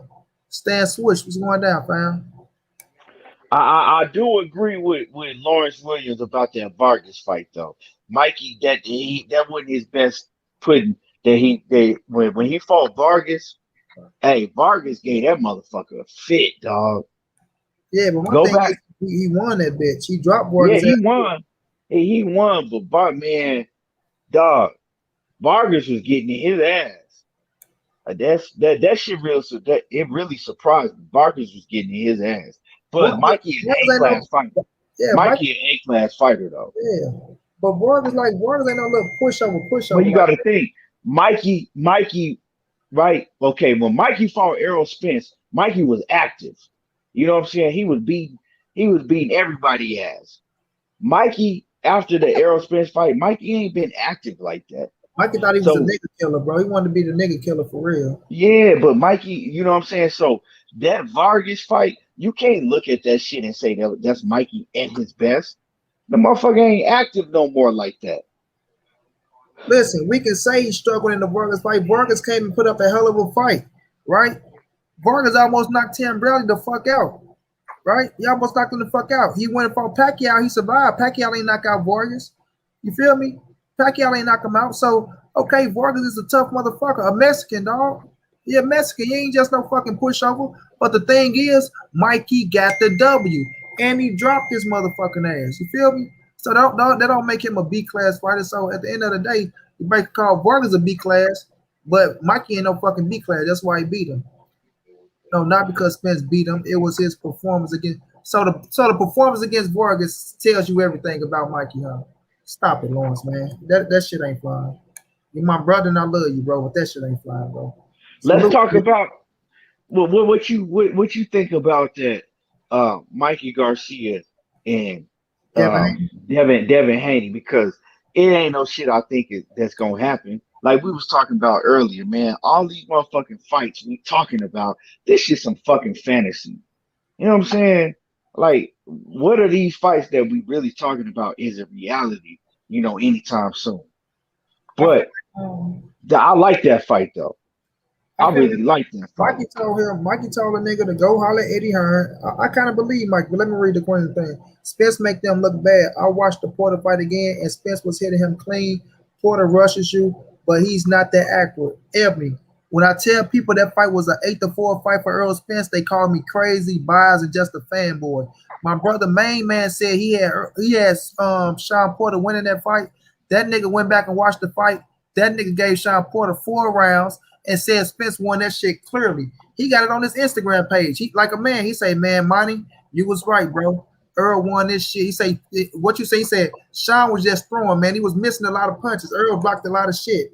And main man said, you know what? Earl really showed me some shit that his defense is better than what people think it is. So I know what I'll be looking at, Queen. You feel me? So to be say, Yeah, chill because I had it. again. I think didn't I score it? I scored it 7-4, but I had one of the rounds a draw. Let me read Shane message I'm talking to. Crawford is not going anywhere. It's all talk, and Bud is not going to fight anyone but Earl. Crawford, just be quiet and let me. Crawford, just be quiet and let me do the talking. Be patient, and I will get you the Spence fight. Yeah, for real. I'm available for the link if you want. Oh yeah, mate. Lauren, come on, bro. Just say send it to you. You get on this bitch, dog. Come on. Jermell Charlo versus Billy Joe Saunders would be a good fight. Yep. Who the best fighter right now? Your opinion on why too much cap in boxing these days is unreal. The fucking internet shit. I think the Spence fight took a lot out of Mikey. I think that's true too, Ned. Ned, I can't even pronounce that word. Tafati, the quiet assassin. Was it Mikey undefeated until he fight Spence? Yes, he was, baby. Yes, he was. Remember, Vargas was fighting at 154. Exactly, Mike. So he ain't no little motherfucker. But on the Michael Garcia and Devin Haney, I feel like this, man. I feel like they probably could make that happen, bro. Now I don't know if it's going to happen, but I know Mikey. You know, he was saying go holler at Eddie Hearn. We know Mikey fought on his own. I don't know if he got another fight over there, right? Well, he say go holler at Eddie Hearn. He say I'm willing to make it happen. He say shit. I was all about, the money and making my bag. Shit, like you say, he's like, shit, I'm straight with the money, but I want to make more. But now he just saying he want to do shit for the legacy. Now he say he kind of lost his motivation for it, but now he back motivated and shit like that. We get those stories from a lot of people, but at the same time, I kind of believe Mikey when he said go holler at Eddie Hearn. If Eddie come with the right money, then shit, he'll fight Devin Haney. He said he'll fight Devin You Haney. But you know what? Go ahead. now go ahead, let me see who wants to sling. Now I was gonna say, man, you know what? I don't think Mikey Garcia is gonna ever be the same fighter that he was. You know what I'm saying? I really don't. Because the motherfucker big as hell. We seen him walking around. When you ever seen when Mikey was on his shit? When Man, you ever seen Mikey walking around looking like he 180 plus pounds? never, dog. I was surprised when I Man, seen Mikey Key. I uh, was surprised, bro. I'm yeah, like, Mikey, damn, and Mikey. then on top of that, he just started getting he just got back in the gym like just recently, and started doing a little shit. You know what I'm saying? Before that, Mikey wasn't in no gym doing nothing. He was eating good, living well. He got that bag and he like, man, fuck boxing. But see, Mikey said a long time ago, he ain't really in love with boxing like that. It's just some he wanted them, it's just something that, he grew up in, he could do well. Uh huh. Um I don't really see really I don't really see Mikey um being as good as he was at one point. You know what I'm saying? I think Mikey not in his prime no more just because of the fact that he ain't really, you know what I'm saying? He ain't hungry like that no more. He not hungry like that no That's what more. I'm saying. When I heard him, like you say he got his passion back. So I don't know if you want to prove a point again or not, though. So I ain't gonna say he can't be what he But was, because even then, because he can come back and surprise you. Like Mikey is a hell of a fighter still, one hell of a fighter. But I know what you're saying though. Like when he on this shit, that's when like his ass can punch. When his confidence up there and shit like that. So I ain't gonna count Mikey out, bro. And I like in the Devin fight, like I think Devin can win that fight, right? But he got to be sharp as a motherfucker and stick to his game plan. Because Mikey's still a hell of a counter puncher, and at 140, he gonna have more pop than he do at 147. You know what I'm saying? So he it's a good fight. it's crazy to me though, right? Because I hear a lot of people saying that I got Devin Haney. Oh, Devin Haney beats the shit out of Mikey. Oh, Devin Haney. And I fuck with Devin Haney heavy. But let's just keep it 100. You know what I'm saying? Let's It's keep it 100. How can you say that you got Devin Haney beating the shit out of Mikey Garcia when Mikey Garcia is proven he didn't beat top notch, top level guys for years? He been whooping top level fighters, right? He had been up and down in weight, proven, and then he didn't beat the shit out of dudes like Robert Easter. But then, you know what I'm saying? None of these guys damn near won no rounds against Mikey Garcia. You know what I'm saying? Adrian Broner, Sergey Lipinets. Um, he went up and fought Errol Spence. He lasted. He got his ass beat, but I mean, come on now. uh, So I don't see, like, I don't know. I can't sit there and say, oh yeah, oh yeah, I got Devin Haney over Mikey Garcia. Like I said, how do we continue to crown these fighters when you gotta prove some shit. Stop crowning these dudes just because you like them. You know what I'm saying? Just because you like them. Yeah, we seen Devin Haney in the ring against guys that we don't know. You know what I'm saying? Lower level competition. And like I said, I'm not knocking Devin Haney because I fuck with Devin Haney. I think Devin Haney is the future. But let's keep it 100. Yeah, we seen him in the ring, outbox dudes that we ain't never fucking heard of before, right? he's supposed people he's But supposed to do it to. and I'm not even gonna say people that he's supposed to do it to. People he's But supposed to beat. Them fucking but people what I'm supposed gonna to say, beat. money is I'm gonna say is like I always say, yeah, you can do certain things in the ring when you in the ring with fucking Rudy Poots. But what are you gonna do? Can you do the same things in the ring when you get in there with top level competition? You know what I'm saying? We never seen Devin Haney in there with top, and I say this shit for everybody. You know what I'm saying? We never seen him in the ring with top level competition, so we don't know if the things that he's doing in there against these D and C minus level fighters is going to translate when he gets in the ring with an A level fighter. You know what I'm saying? We don't know that. In all them sparring stories, that's sparring. Yeah. That ain't being in the fucking ring. You spar different. You know what I'm saying? When you see these dudes sparring, they going toe to toe. So it's different. You know what I'm saying? It's different levels. So I'm not just finna put fucking Devin Haney or nobody else on the throne until I see, until I see him fight at least high skill B level fighter, and then I could be like, then I can assess it. Okay, he did this against such and such. Now, okay, now I could say, you know, You if he feel get in good the ring about what you're with saying. if he get in the ring with Mikey Garcia or whoever else on that level, yeah, I got Devin Haney. But I'm not finna tell you no bullshit like that now because, like I said, I've seen Mikey Garcia in there with top level competition. You fighting C minus level fighters and D level fighters, that shit, a lot of motherfuckers look good. Adrian Broner looked like fucking Sugar Ray Robinson, the second coming of Sugar Ray Robinson, when he was knocking out everybody and running through everybody at 130 and 135, lower level competition. Man, we could go on and on, dog. Look at uh Jeff Lacey, and we can name, man, we could name hundreds of opponents that look good against lower level opposition, but when they stepped up in competition at that high level, they can't do the same things in the ring. I don't know why, man. This shit crazy to me. Yeah, We need to stop crowning these fucking fighters when they ain't, let them show you. Let them show you first. And it ain't knocking them. It's just okay, we know that you highly talented. We know you this and that. Okay, let's see how you do when you get in the ring with, motherfuckers the same another skill. opponent on that level. Damn right. L Dub, what's going down, bro? I'm liking that. I'm liking that. What's the thing called? Key, I'm trying to get. What'd you say? What's the everything boxing? What's the L Dub thing he got right there? What's that shit called? It's slipping my damn mind. Well, I don't see it. I You don't see, know if you it's the thing. It's like avatar thing. What I'm trying to get from dude. oh I don't see him. You're talking about the You said logo. who? The logo, yeah, bro. The logo, My bad, my yeah, bad. I wasn't on that part of the screen. I was yeah. in the The comments. logo, bro. I didn't even know you had nobody coming to Yeah, yeah. show. I was in But the comments. What's Lawrence, good? go ahead, Oh touch yeah, on yeah, what's yeah, going yeah. That's on. clean. I like that. Yeah, I'm liking that logo. What's good, Money Brown? Keon, what's good, bro? How y'all What's doing? good What's with it, happening bro? with you, man? Chilling.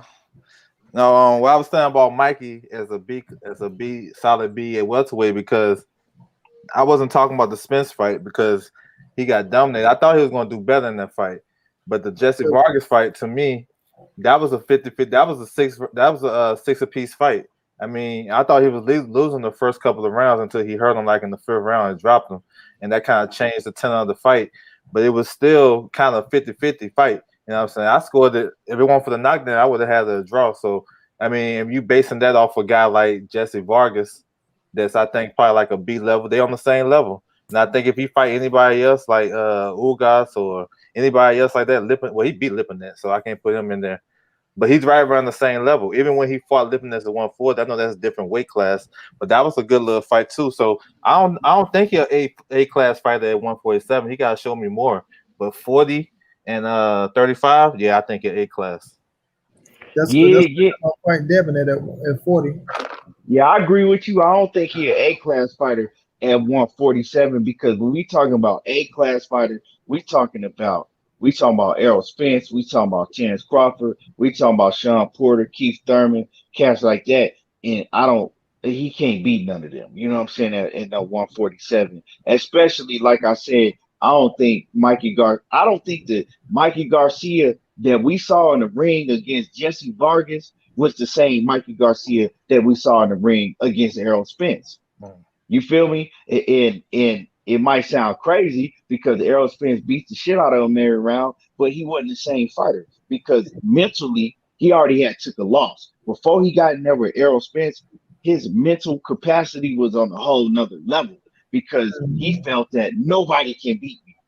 You know what I'm saying? Mhm. And when you feel like that, you already a better fighter. I You know think what I'm his saying? I think his power translate better at 142. So when y'all was talking about the Devin Haney fight, like that's gonna be a problem for Devin Haney. I know he got the skills and the movement, but if he can, I don't think he's gonna hurt him. You know what I'm saying, Mikey? I can't see it. So if Mikey, he real good with his timing and stuff like that. He can time that. Exactly. I was Yeah, just finna say that, you you, Lawrence. you People feel me? don't understand that. Yeah. Yeah, yeah, because see, people keep on talking about, oh well, Devin Haney, he can outbox if he box and he do this. When one thing that can affect a boxer that can box and move and all that and all that shit that Devin Haney do, if you got great timing and counter punching, right? And Mikey Garcia, he got great timing. So, in that 140, he a whole different fighter. Um, Devin Haney, he ain't been in the ring with that type of competition yet. So we gotta just sit back and see how he do. I'm not gonna say that Devin Haney can't beat him. I'll never say that. But I'm not finna, say, oh well, I give the nod to Devin Haney. I can't. How am I gonna get a nod to Devin Haney when I ain't seen Devin Haney fight nobody near the level of Mikey Garcia? And he ain't never even fought at 140 yet. Mm-hmm. Right. That's why I look at it like this, bro. I call Mikey an A-class fight at 147 because even though he did lose to Earl Spence, he beat Jesse Vargas.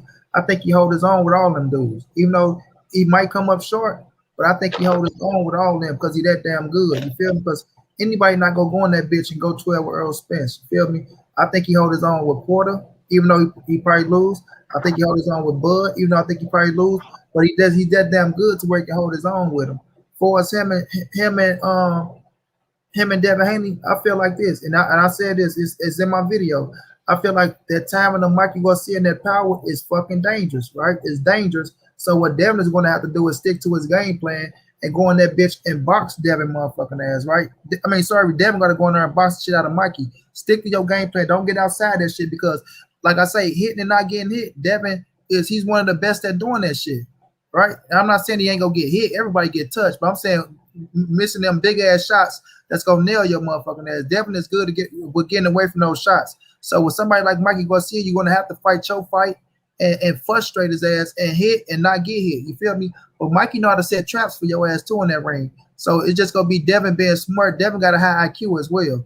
I mean, he got a high IQ, so it's just gonna be him being smart in that ring, boxing Mikey ass, saying, "Okay, this for the draw out. I'm taking your ass 12 rounds. I'm gonna outpoint your ass. I'm gonna frustrate your ass. Even if I make it a boring fight, motherfuckers might be, oh man, Devin running this. Nah, bitch. I'm gonna fight my game on your ass because that's what Devin do. He got good fucking legs. He an in and out fighter. Devin a damn good in and out fighter. Don't get me wrong, he can fight in the inside, but the power ain't there for you to stay there that long. That'll be Mikey shit. So if he get in and out on Mikey ass, he can win that fight, bro. And I'm saying he can win it convincingly. I ain't saying it's gonna be an easy scrap at all because Mikey a good fucking fighter, and Mikey can put the pressure on when he won't, but he's not a pressure fighter like that to walk you down and just walk you down. If he hurt you, he know how to finish your ass. Or if he's smelling fur, he'll start walking to your ass and trying to cut the ring and making your ass fight.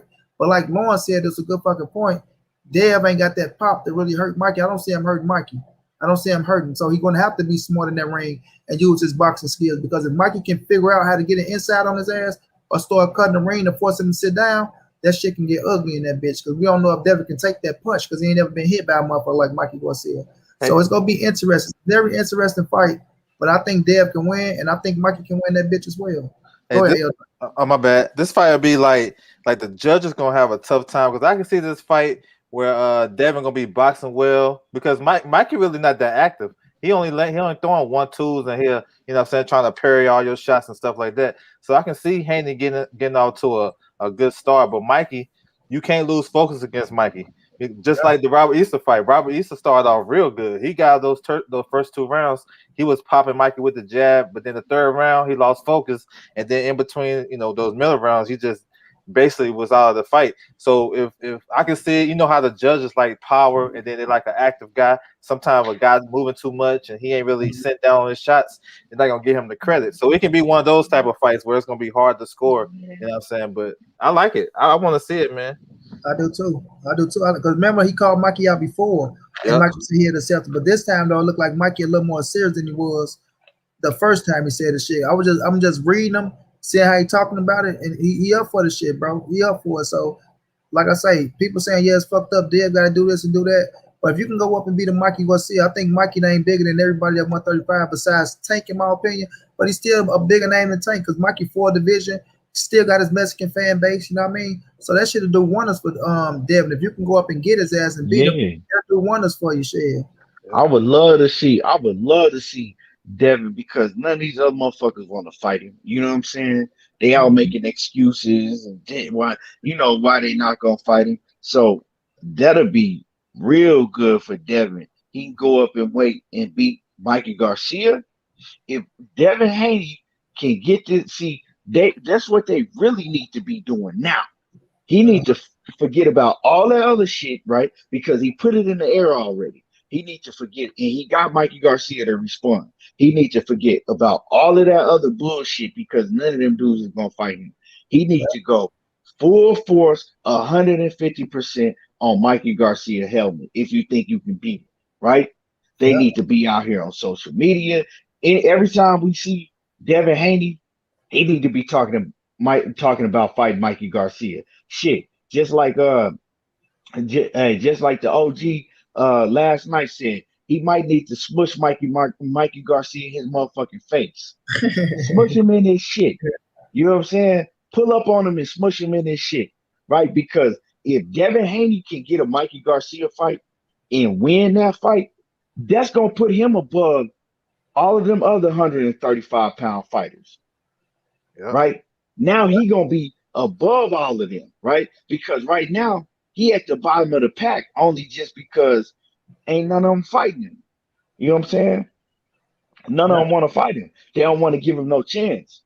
Now it's time for you to, do something big, do something major, and put yourself on a whole different level than all of them. But you got to do something great to get there because they ain't gonna give him a chance. You know what I'm saying? And beat Mikey Garcia, that's great. Yo, and that's a hell of a chess move.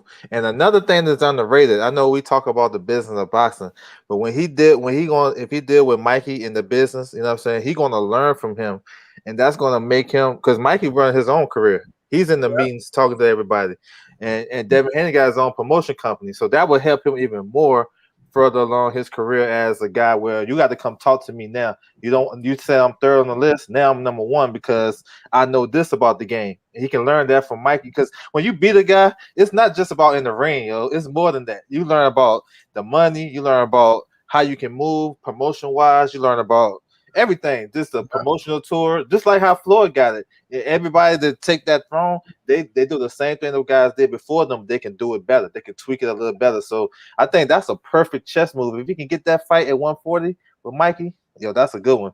And he dominated him. Oh man. Yeah, see how Mikey tweak his contract, see how he do his business and shit. Because when Mikey left, he partnered up with Richard Schaefer with Ringstar Promotion, but they had a little joint promotion going on, just like what he got going on with Eddie Hearn right now, and even Mikey got going on with Eddie Hearn right now. So that's why I said I think Mikey only got one more fight over there because I think it was just if he can match his next fight, he got to have a fight. But I don't know if he signed another fight with Eddie or what's Nah, I going on. think he done. He done. Mikey a free agent. Mikey can do what he want to. Yeah, he like That Jesse Vargas shit was just I think he got paid like 7 mil. That was a one and done joint. So he can do what he wants to. See, Mikey Garcia is smart. He is a fucking people don't talk about it, but Mikey Garcia is one of the smartest businessmen in all of boxing. yes You know what sir. I'm saying? Because Mikey Garcia, what he did is he learned from that shit that Bob Arum put him through. And then you got to think, Mikey Garcia, he was around Floyd Mayweather a lot for a second because Floyd Mayweather was pulling out all the stops to try to sign Mikey Garcia. People forget about that shit. And Mikey Garcia was soaking up a lot of that game over there. You know what I'm saying? And then Mikey Garcia, he didn't sign with Floyd Mayweather because he was smart. He was like, hold on. I don't give a fuck what Floyd and Leonard telling me. I ain't gonna sign with Floyd. But what did he do? He got with Al Heyman. Then he soaked up more game. You know what I'm saying? He stayed over there with Al Heyman for a little bit, but he like, I ain't gonna let none of y'all lock me in. Then he Right. fucked with Al Heyman. He got some big fights over there. Then what he do? Went over there and did a one and done with Eddie Hearn over there on Met. So Mikey Garcia, um, no. Then he got the Errol Spence fight. Then he went over there and did a one and done with Eddie Hearn. But Mikey Garcia, man, he get bags. He get big bags, and he's very smart when it comes to the business side of boxing. Like I said, very very smart. Yes, sir. Yes, sir. Hey, y'all, we got 39 people in the building. Let your boy get 3 donations. Show some love for the grind if you can. If not, it's all love. But let's move on to this one, y'all. Victor Ortiz and Jerron Boots Ennis, bro. I'm liking both of these dudes, man. I'm liking how, I like both fights for both dudes. I'm liking how Jerron is fight, um, um, Lipernix, and I'm liking that this boy fighting Maurice Hooker, you know. But just looking at them dudes, bro, because I think they gonna meet up. I think that's the fight that's gonna meet up. I know everybody keep talking about Jerron Boots Ennis gonna fight Earl Spence. He might have a chance to fight Turnbull Crawford. He ain't gonna have a chance to fight Earl Spence. Earl Spence will be at 154 by the time Boots hit that level to get up there. And I know Sergey is in the top 7, top 8, right? He could switch spots with that, but even if he beats Sergey Lipernix, I don't think it's gonna put him in a position to fight Earl Spence or Turnbull Crawford right after that, because that's still gonna be the fight people want to see. But I think him and Virgil Ortiz is on a crash course to meet up with each other, bro. Both of them still got things to prove. You know what I mean? Virgil got pop, Boots fast, and he got pop as well. You know, I think Boots the bigger fighter. That's a fact, because I know Virgil started at 140, right, and then he moved to 147. But Virgil, his ass can crack. He can fight, bro. But him and Boots, I just see both of them, either they meet up for one of them vacant titles, or both of them end up getting a vacant title and have to see each other in a unification bout somewhere around that nation. Like I say, still depending on what turns Bud Crawford do. You know what I mean? Because I still think Bud gonna be right there for a little while, even if him and Spence fight. You know what I mean? I still think Bud gonna be right there for a little while. But just looking at Virgil Ortiz and Jerron Boots Ennis, bro, because we don't know how good both of them going to be, but both of them do look promising as fuck. Boots look a little more promising to me, in my opinion, right? But them dudes taking on each other, bro, in a fight in the future, bro. What y'all think that fight look like? I think it'll be a classic matchup, man. Both guys can punch a little bit. I think Boots definitely got more tools in the bank. But that'd be a good fight. I like Virgil's his angles on the inside. You know what I'm saying? He don't just come at you at a straight line. He'll punch off to the side and stuff like that. And he got a good jab. And Boots, I mean, I don't even think we've seen like a tenth of what he can do, because he can switch and go fight both ways. And you know what I'm saying, we haven't seen him in the trenches fighting like we seen Fortune last week. I'm pretty sure he can do that. But you know what I'm saying, I think that's a great fight down the line. I don't know if they're gonna do it like soon, but definitely their next 2 fights are perfect for him, because Mo Hooker, real talk, no matter what you say about him, he's basically one shot away from being unified champion, bro. He got hit with a left foot pulling back, which he always made that mistake. But he was winning that fight, in my opinion. And all he got to do is tweak a couple of things, get that jab working, and keep him on the outside and make him pay if he want to, get in. Then he right there in the mix. And Lipinets, I think Boots got he definitely the favorite. But Lipinets is a tough he a tough dude, you know what I'm saying? And he ain't going down without a fight. So it's good fights for both guys at this stage of their career. So yeah. What's your thoughts, Keith? Man, that's a hell of a fight. Like, those are the type of fights that we need to be seeing. But you know what I mean, the way boxing is, man, we might not see no Jerron Boots Ennis versus Virgil Ortiz for the next fucking 4 years. You know what I'm saying? Yeah. To be real about the shit, the way these, promoters and fighters and everything moving. But that's a hell of a fight. That's a hell of a fight. And I know Jerron Boots Ennis, he got all the skills in the world, but how does it translate when you get in there with another guy that got a lot of skills, but he got a different skill set? That's a great stylistic matchup, because Virgil Ortiz gonna go in there and press him. So that's a hell of a fight, man. That's a hell of a fight. I think that's a fight that they probably gonna try to build as the next Errol Spence, Terrence Crawford type fight. Mm-hmm.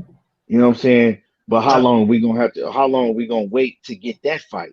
Because one thing about Boots Ennis and his promotional team, shit, they ain't really doing, you know what I'm saying? They ain't really doing too much over there on their side. That man got what 27 fights and he just now fighting the Lipinets. You know what I'm saying? And everybody screaming that he got all of the talent and all of the skills in the world. But we'll see. We'll see, you know, from now after because I think he gonna go beat Lipinets because Lipinets, he showed a lot of holes in his game to me, his last fight that he had. He didn't look too good in his last fight, but you know, he might bounce back. It was in the middle of a pandemic, so you don't really know. You know what I'm saying, what was going on with him. But if he go out there and he's able to display all his skills against Lipinets and look spectacular and beat Lipinets, then we got to see, you know, what's next because it ain't you shouldn't be going down. It should be you know, nothing but up from there. You beat Lipinets, who next? You I, know, who's next? I say this. That's why. And then Virgil Ortiz, like you said, Virgil Ortiz is fighting my man Maurice Hooker. That's a hell of a fight. Both of these, both it's crazy because both of these fighters, right, are now having big step up fights basically around the same time, right? So if Virgil Ortiz could go in there and beat and beat Maurice Hooker, right? What's next for him? Because he only can go up. You got guys. I mean, the only next thing next is beating dudes like maybe a Jamal James or the next step up is I would say Ugas or something like that. You know what I'm saying? I don't want to see one of these dudes go in there and beat both of these cats right and then come back for the next fucking 3 fights and fight motherfuckers like Vincent Figgin butts and shit. You know what I'm saying? I don't want to see that shit, dog. And man, because we've been seeing a lot about that. We've been seeing a lot like that. These guys come and getting a big win and then fucking turn around and fight fucking 3 or 4 Vincent Figgin butts and shit afterwards. Right. I bring You it see up what I'm though. saying? Yeah, I look at both of them dudes and they just look like, you know, the next promising, like in their time, they gonna be the future of the division and shit like that. And I'm watching both of them closely, but like I said, they still got to prove. And I just like the fight. Just looking at the fights and the styles, that shit just match up perfectly, bro. And I think it's a dangerous fight for both because we still got to see if both of them can take a punch. They still got to put themselves in position to show us that they is what they is. But just on their little way to that situation, you know what I mean? They both looking good. They both looking promising. They both saying the shit that they supposed to say. Both of them Boots saying he want to fight Earl Spence, he better than him. He want to fight Turnbull Crawford, he better than him.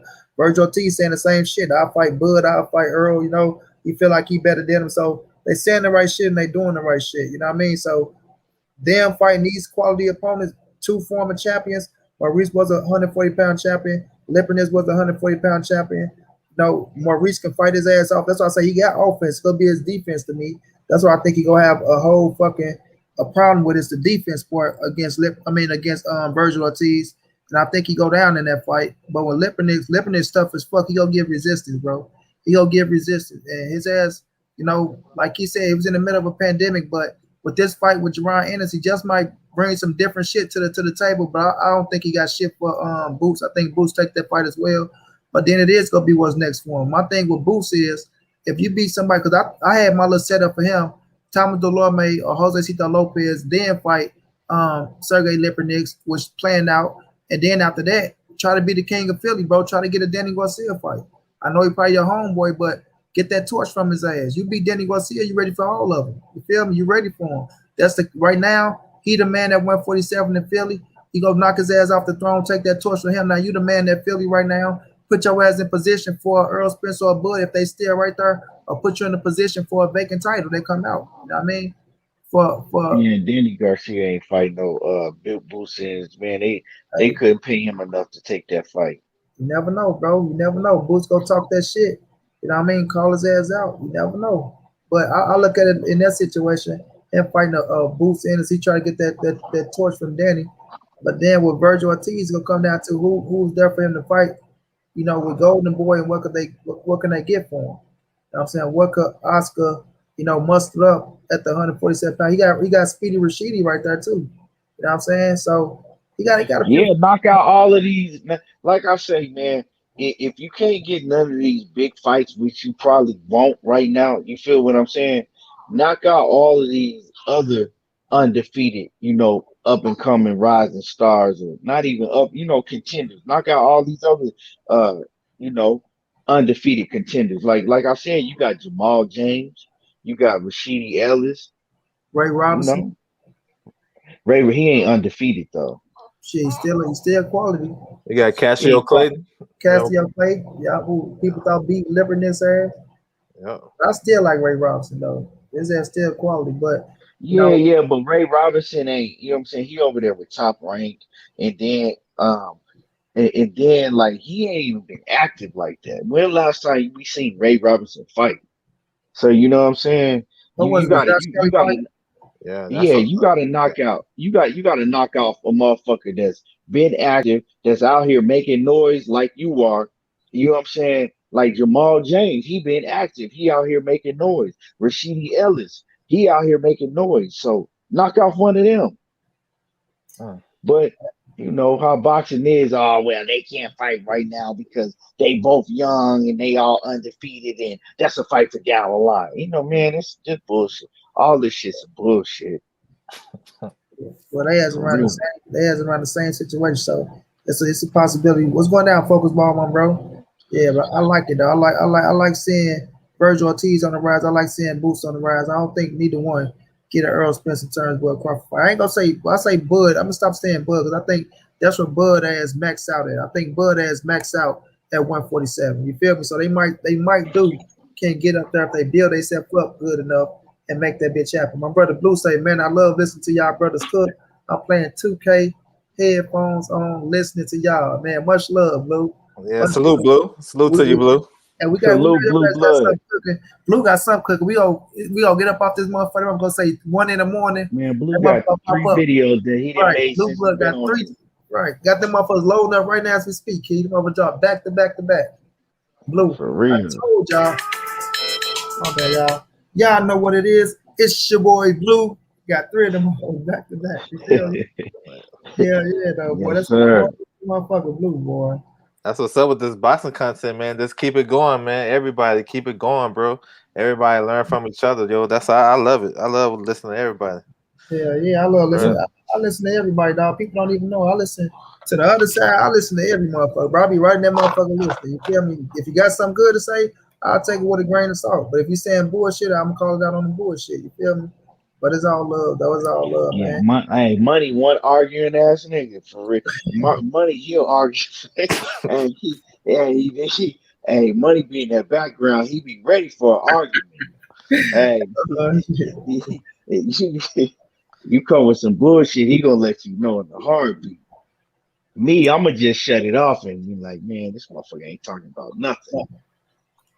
But let's get on this one, y'all. Blue put this shit in a body bag today, though. But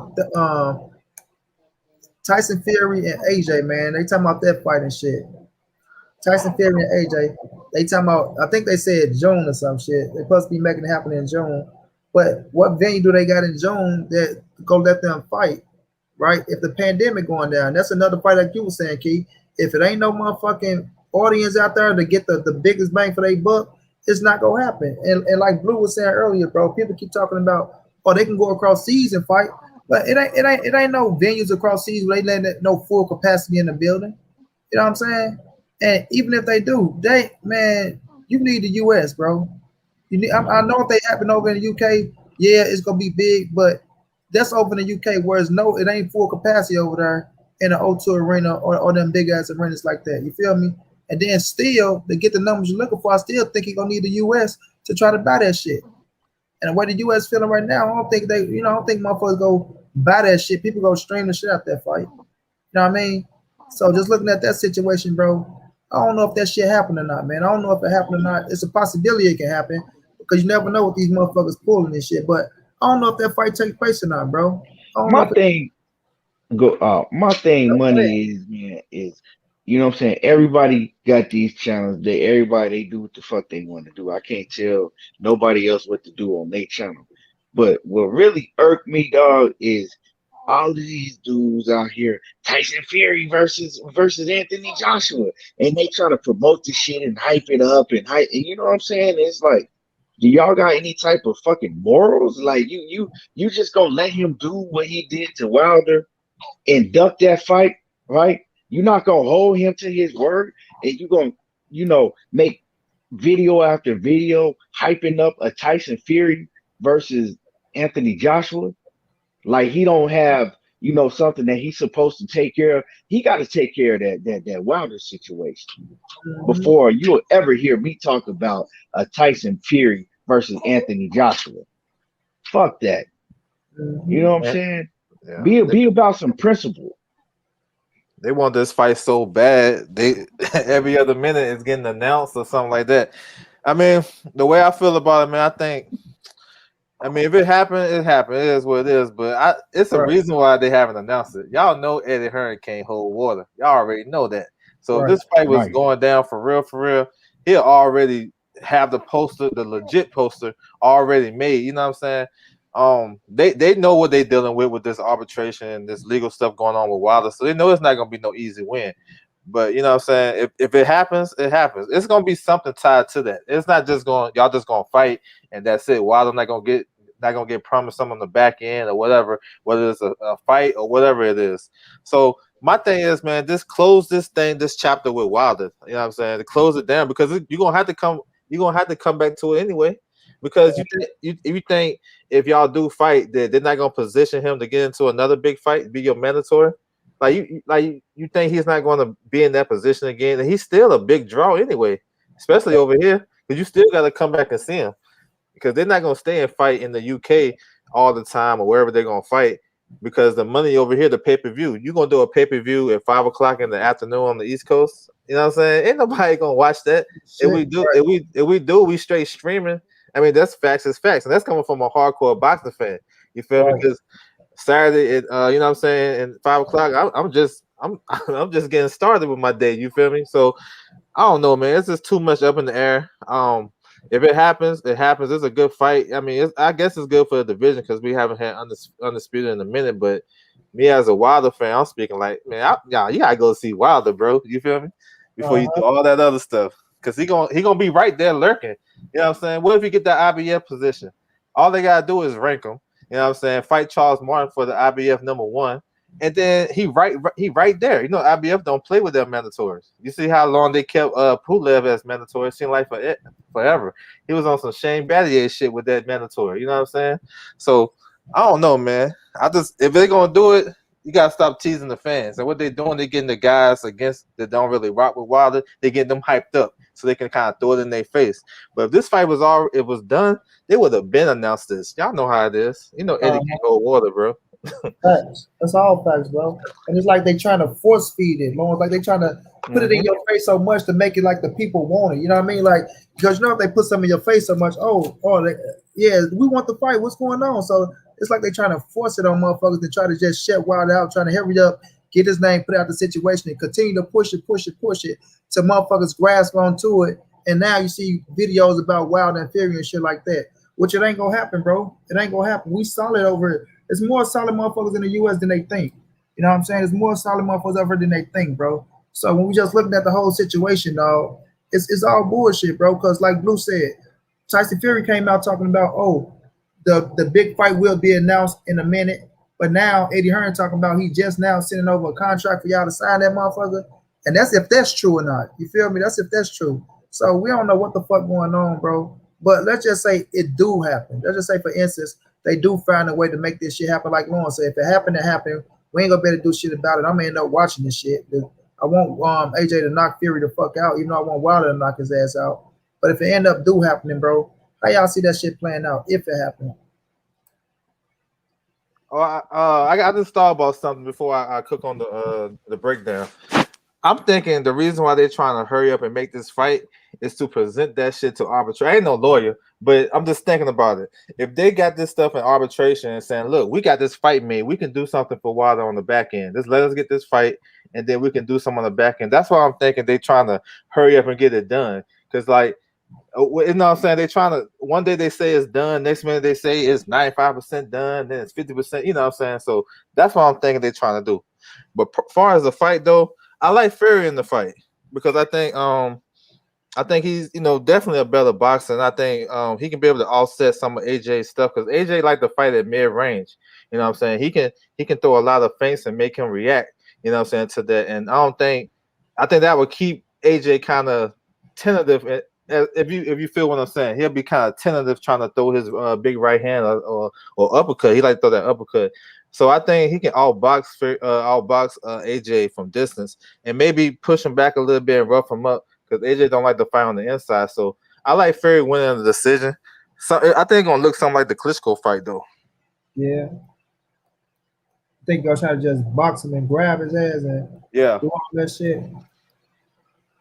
For real, after you did all that shit with Wilder, walking towards him trying to fight him, now you come out, you trying to box him, motherfucker. So it's gonna be some fishy shit going on in that fight. I think I look at it like this. I think AJ never gonna check his ass though. I think they're gonna try to clean his ass up. I bet you don't be fighting with them damn gloves that he had on, whatever the name of them damn gloves was.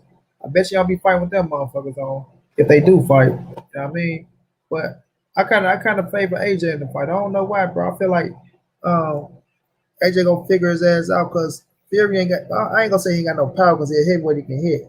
But I think Anthony Joshua got good speed, he got good body work, you know, and he got a good ass uppercut, bro. He got a good ass uppercut, and that motherfucker he can fight. His ass he gasses out sometimes, but when Joshua want to fight, like stand there and fight, his ass can fight, bro.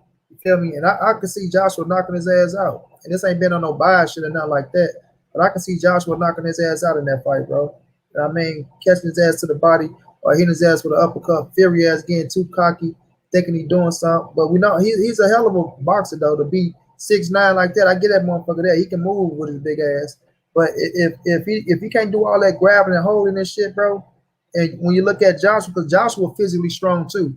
You know, I think Joshua more physically stronger than Wilder. So when he's grabbing and clinching on the Wilder and shit like that, so I don't think Joshua let him grab and clinch him like that. I think he get to the body of his ass. Tyson Fury don't like body shots, and I think Joshua he do good when he go to the body. He can throw two of them up and down there quick.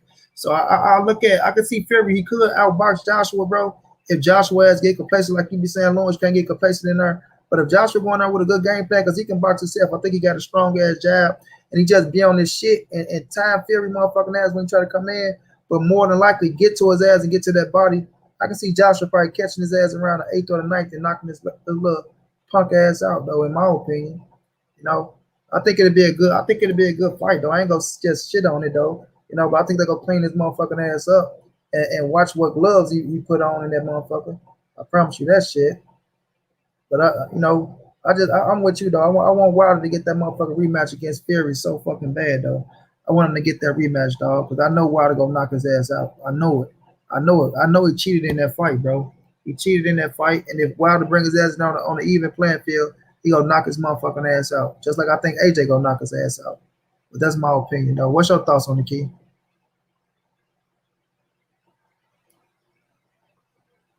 You there, Keon? Keon has probably stepped away. Yeah, I agree with that uppercut though. With AJ with that uppercut. Yeah. Go ahead, bro. I was saying, my bad, man. Baby was crying and shit. Man, I really want AJ to knock his ass clean out, like you saying, money. But man, I think Fury, he just too slick for him. You know what I'm saying? Fury too slick for him, dog. I don't see him being Fury. Okay. I do not see him beating Tyson Fury. You know, I just see Fury outboxing him.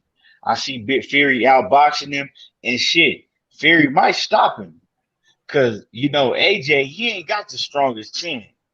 You know what I'm saying? If Fury can get him tired and wear him down just by, like, you know, all that fucking herky-jerky movement he be doing and shit, and then, you know, press him, he might could get AJ up out of there because, like I said, AJ He ain't the toughest motherfucker in the world. He got skills. I like AJ. He got skills. He got power, and he getting better.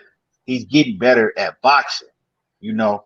But it's like, man, really, what can we take out of him beating motherfuckers like Pulev? You know what I'm saying? Motherfucker, Pulev ain't shit. Pulev 40 years old, dog. That motherfucker ain't shit.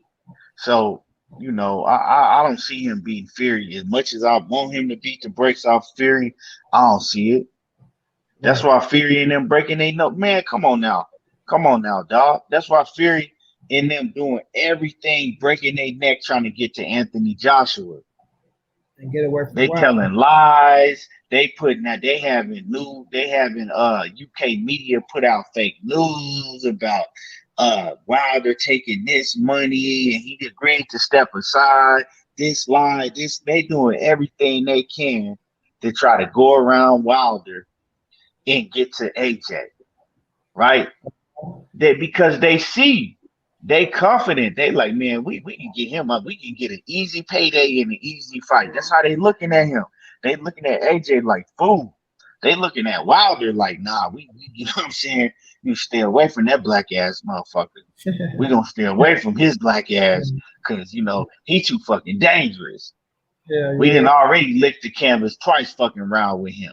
We got away with some bullshit. We ain't gonna get away with it again. So let's go ahead and go over here to AJ. You know what I'm saying? We could whoop AJ. We don't care what type of gloves you put on. And that's just how they looking at it. Right. You know? They confident. He confident going into that situation. But shit, I would show love for AJ to catch his ass and fold him up like motherfucking Povetkin did Dillian White ugly ass. And to be honest, yo, the Wilder Fury trilogy is a bigger fight. It got way more storyline. Only storyline you got for AJ and Fury is Undisputed. I mean, you know what I'm saying? That's it. But Real the storyline, the storyline with this glove shit, everything that went on, the first fight, second fight, third fight, all that stuff in between. Man, you know how much people want to see this fight for real? Ain't nobody like, and that's another thing I was gonna say. This Lawrence Williams, ain't he? Yeah. Okay, bet. Yeah, another thing I was gonna say, Lawrence, is that, man, I ain't excited about this shit. Like, I don't know about the rest of y'all, but I don't really give a fuck about seeing no AJ versus Fury. It's cool. I mean, if it happened, you know what I'm saying? It's whatever. I ain't excited about this shit. That's how I feel too. I'll watch it, man, but I ain't gonna be on the edge of my seat. I'm just gonna be kicked back and this whoever, unless somebody gets stretched, and I'll hop up. But I mean, it ain't because it don't really got that vibe to me. Like, you gotta sell the fight, you know what I'm saying? Even with like when Holyfield and Lewis fought, right? It was a storyline to that shit. Because Lewis was saying Holyfield was ducking him, this and the third. Then they had the first fight, it was a draw. I thought Lewis won, and they came back and ran it back. So the storyline was way much better. Like this right here, it's like, okay, Undisputed. We ain't had it in 21 years. All right, whatever. 4-belt Undisputed. But yo, the wildest shit, everybody want to talk about fans and all this stuff and what comes to bring to the table. This glove gate stuff and the Wilder stuff took a whole life of his own. You feel me? They talking about the man dancing with his family, bro. He can't do nothing. You know what I'm saying? So you think the haters not gonna tune in to buy that pay-per-view if he fight Fury again? That shit might break. That shit might do. I'm just gonna throw a number of like 1.5 now. They put themselves another threshold if they make this fight because the allegations, the build up to it, it's gonna be crazy, bro. If they did it, the AJ fight is alright. You know what I'm saying? It's alright. I agree, bro. And you got to think about it. It's still the U.S. versus UK. Just think about the press conference, bro. With all this shit going on, the shit that's going to be talked about, how they going to come to the fight. Some motherfucker, like Coach said, some motherfucker might get mushed in the face for real at that shit. But look how Tay Jones told Sugar Hill, oh, it's going to go down in that bitch. You know what I'm saying? Just know that. Just know it's going to go down in that bitch. So it's a whole lot with this fight, bro. It's a whole fucking lot, bro, that they can stretch this fight out. And then another thing, like you showed what they did even in the second fight, right? When they was building that bitch up. You showed how the spotlight came off of Anthony Joshua. The spotlight came clean off Anthony Joshua. And that shit was on Wilder and Fury, bro. That's why they were supposed to go right back into that fight the second time, bro. But Bob Erner came and tried to marinate that shit, thinking it's gonna be more money. But they plus went right back into the second fight because they built up something that was special with both of their ass. But Fury had that motherfucker chance to go cheat and figure out all these motherfucking things that he go do in the second fight. But nonetheless, the third fight, bro, with Wilder and Fury, I think it will gross more than motherfucking AJ and Fury because you're bringing it over here for once, and we know America buy pay-per-view. You feel me? And the number's way bigger than what the fuck they selling it for in the UK. That's a fact. You know what I mean? If you think people don't want to see what Wilder do in this motherfucking third fight after making the accusations that he made, and after seeing Tyson Fury really what he is, because even though motherfuckers want to say, man, Fury won, Wilder making excuses and all that shit, in the back of their motherfucking head, they know something wasn't right. So they really want to see now, just to say, okay, well, let's see what the fuck he talking about. Let's see if it's true. What is the haters that want to see Wilder get his ass beat again, thinking he gonna get his ass beat again, or us on our side saying, you know what, that motherfucker cheated, bro. Come on, Wilder, we know you finna knock his ass out. That shit gonna be so fucking hype, bro. And I'm with Lawrence, bro. That shit probably could do 1.5, bro. I'm with you 100%. And the way they gonna build that motherfucker, and the way they gonna promote it, like Key always say, as long as they promote that bitch the right way, man, hell yeah, bro. Hell yeah. Man, hell yeah, that shit gonna do 1.5 or more. Because for the simple fact is the other one did almost 900,000. Uh-huh. And then, like you said, the everything that's surrounding this fight, everybody know about the glove gate. Everybody knew about that. Come on, man. This is the Wilder and Fury is the biggest fight that could be made in boxing, period. Ain't nothing even close to it. Yeah. But I got one more topic, y'all, then we get the fuck up out of here. Jermell Charlo on an Undisputed run, bro, because I feel like this. We all know Castano and Patrick Teixeira fit to have a fight. You know what I mean? And if Castano get that scrap, which I'm thinking he's going to get it, I feel like he's going to beat the shit out of Teixeira. Castano, in my opinion, will go right into a Jermell Charlo fight, bro. I really believe I think he's that type of fighter. I think he will go right into a Jermell Charlo fight for Undisputed. You know what I mean? And Castano ain't no pushover. A lot of people thought he beat Laura, bro. I thought he edged Laura myself. I ain't gonna lie to you. I thought he edged Laura in that fight. He did beat Laura. I thought he beat Laura too. Yeah, so Castano ain't no easy fight, bro. And I like Castano against Mel Charlo. I think Mel Charlo win that bitch, but I think it's one hell of a fight, bro. Mel ain't gonna back down from it. He ain't gonna back down from no fucking Undisputed fight against Brian Castano. But it's a hell of a fight. It's one hell of a fight. First, let me get y'all thoughts. Well, I'm talking about both fights because I ain't gonna overlook Patrick Teixeira because his ass can't punch, you know. So, what's y'all thoughts on Brian Castano going up against Patrick Teixeira? Let me hear you, L-Dub. I like this fight, man. I think Teixeira, he might do better than what we expect, but I like Castano on this fight because Castano can do a little bit more. I'm always going to pick the guy that can do a little bit more in the fight, unless they got some crazy power. But Castano is used to fighting southpaws. You know, y'all mentioned the Laura fight. I thought he won beat Laura too. He fought another tall guy in France, kind of similar, Cedric V2. He's kind of similar to Teixeira. He beat him. He stopped him late. So I like Castano in this fight. I like because he got fast hands. He aggressive. He know how to get inside. And once he get inside, he take his time to get inside. Once he get inside, it's a wrap. Teixeira needs you to be at mid-range, long range for him to be successful. So I think, you know what I'm saying, Castano gonna win. Gonna bring that to the PBC side, and then he gonna get that Undisputed with Mel. Mel in a position where he called the shots. Mel got IBF mandatory, but that guy, nobody never heard of him. He one of those guys with like 50 letters in his first two names. Y'all don't know who he is. You know what I'm saying? So they're not gonna fight him. He with main events. They don't got no clout. So Mel in a position where, you know what? I'm just gonna sit out. I don't have to fight my IBF mandatory. He also fought on the Charlo undercard on the off TV part, but that ain't nothing. So they're gonna make that fight like summertime if Castano win. Now Teixeira win. I want the Undisputed, but looking at Golden Boy and what they got going on, they just lost Canelo. They got Virgil and Ryan Garcia. He about to cash out. I mean, do they send him over there to Mel? Because Mel, I mean, they don't have to really. They can probably want to build his career. And Tim Tszyu been calling for him. You know what I'm saying? He been calling for Teixeira, and Tim Tszyu bring a big, fan base in Australia, so he might try to he might try to run over there real quick and get that bag. You know what I'm saying? That's why I'm pulling for Castano. This being 100.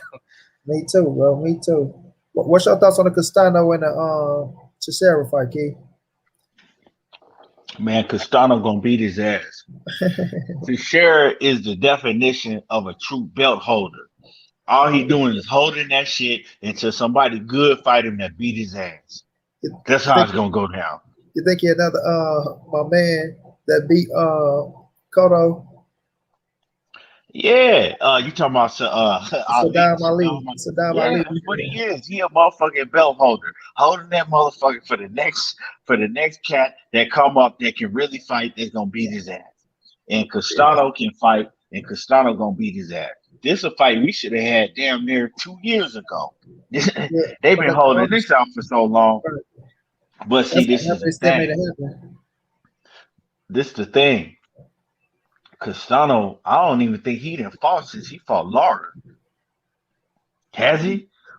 Nope. That was his last fight. No. Excuse me. He fought that same year against Wale, the one who stopped Curtis Stevenson, the African guy. He fought him. Sure did. Yeah, he fought him after that. He fought who? The one.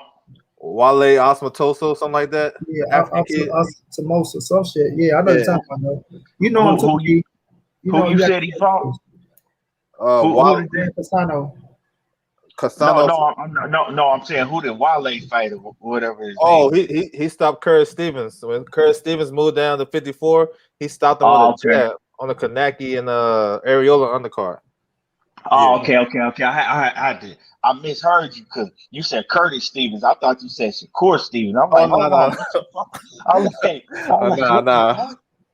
Yeah, okay. Yeah, okay. Nah, but and Teixeira, I'm gonna be honest, I only seen him fight like one time, but he ain't impressive to me. You know what I'm saying? He ain't impressive.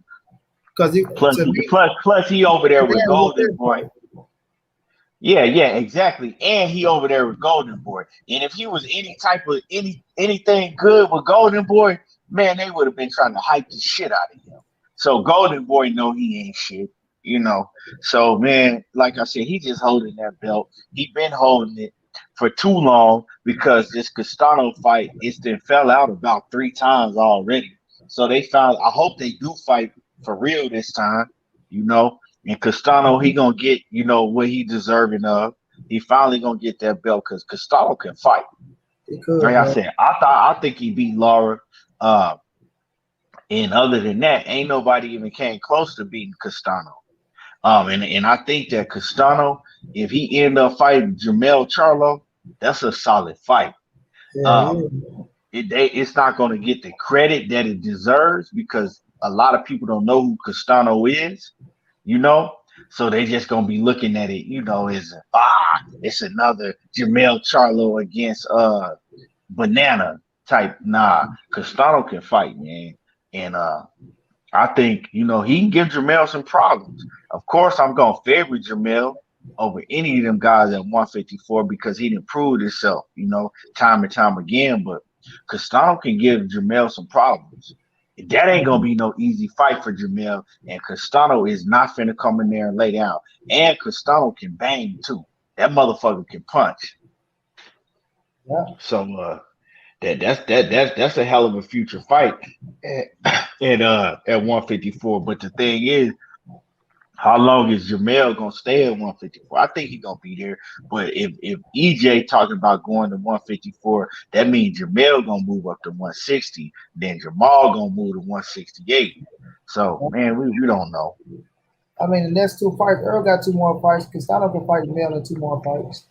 I think it can happen. What's your thoughts on Castano and Mel? I'm gonna get my break and we can get on about this. I like Mel in that fight. I think it is a tricky fight because Castano was like shorter, lower to the ground. He got a little, he got faster hands. But I like Mel being poised in that fight, maybe bringing out that uppercut in that fight, keeping the jab, keeping him at bay. But I think it'll be a tough fight. But I think Mel, with the experience that he have and just championship experience, he gonna win the decision, or he may stop him late. Okay, that's what I think too. I think with Castano and Patrick Teixeira, bro, I think it's gonna be a good. I think Patrick Teixeira, bro, like he did surprise me in a little Bronco fight, even though I thought his ass must have lost that fight. But he ended up knocking his ass out. So it showed he got pop. You know what I'm saying? He got some pop. And he got to look confident in himself. He talked that shit about fighting Jermell Charlo, but I knew he wasn't going to fight Jermell Charlo because I knew he had the mandatory coming up. But with this fight with Brian Castano, I think Castano might end up knocking his ass out. I think he could knock his ass out like somewhere late. But other than that, I still think he get that W on his ass. Like you said, L Dub, he need to be in range of distance to land his shit because he's tall and lengthy, and he need that range for him to get his shit off. And plus, he don't. I don't know if he throws punches the right way. Like he don't like. I ain't gonna say throw his punch the right way, but he don't know how to use his fucking length and distance, in my opinion. I'm with you. Brian Castano got the fast hands. I like his body work too. I think he get Patrick Chisera's up out of there. I think he get that scrap. I think he beat his ass. Whether he beat his ass and go to decision or he knock his ass out, I think that fight favors Brian Castano. That's why I'm looking to see how they even put the odds out there. You know what I mean? But I think Brian Castano go in there and get his motherfucking ass. And then I'm with you 100%, Key. I think he can cause some problems for Mil Charlo ass. You know what I mean? He tough, man. He tough. He ain't no easy out for no damn body. You get Laura a tough ass fight like that, you make a statement. You make a statement, bro. You feel me?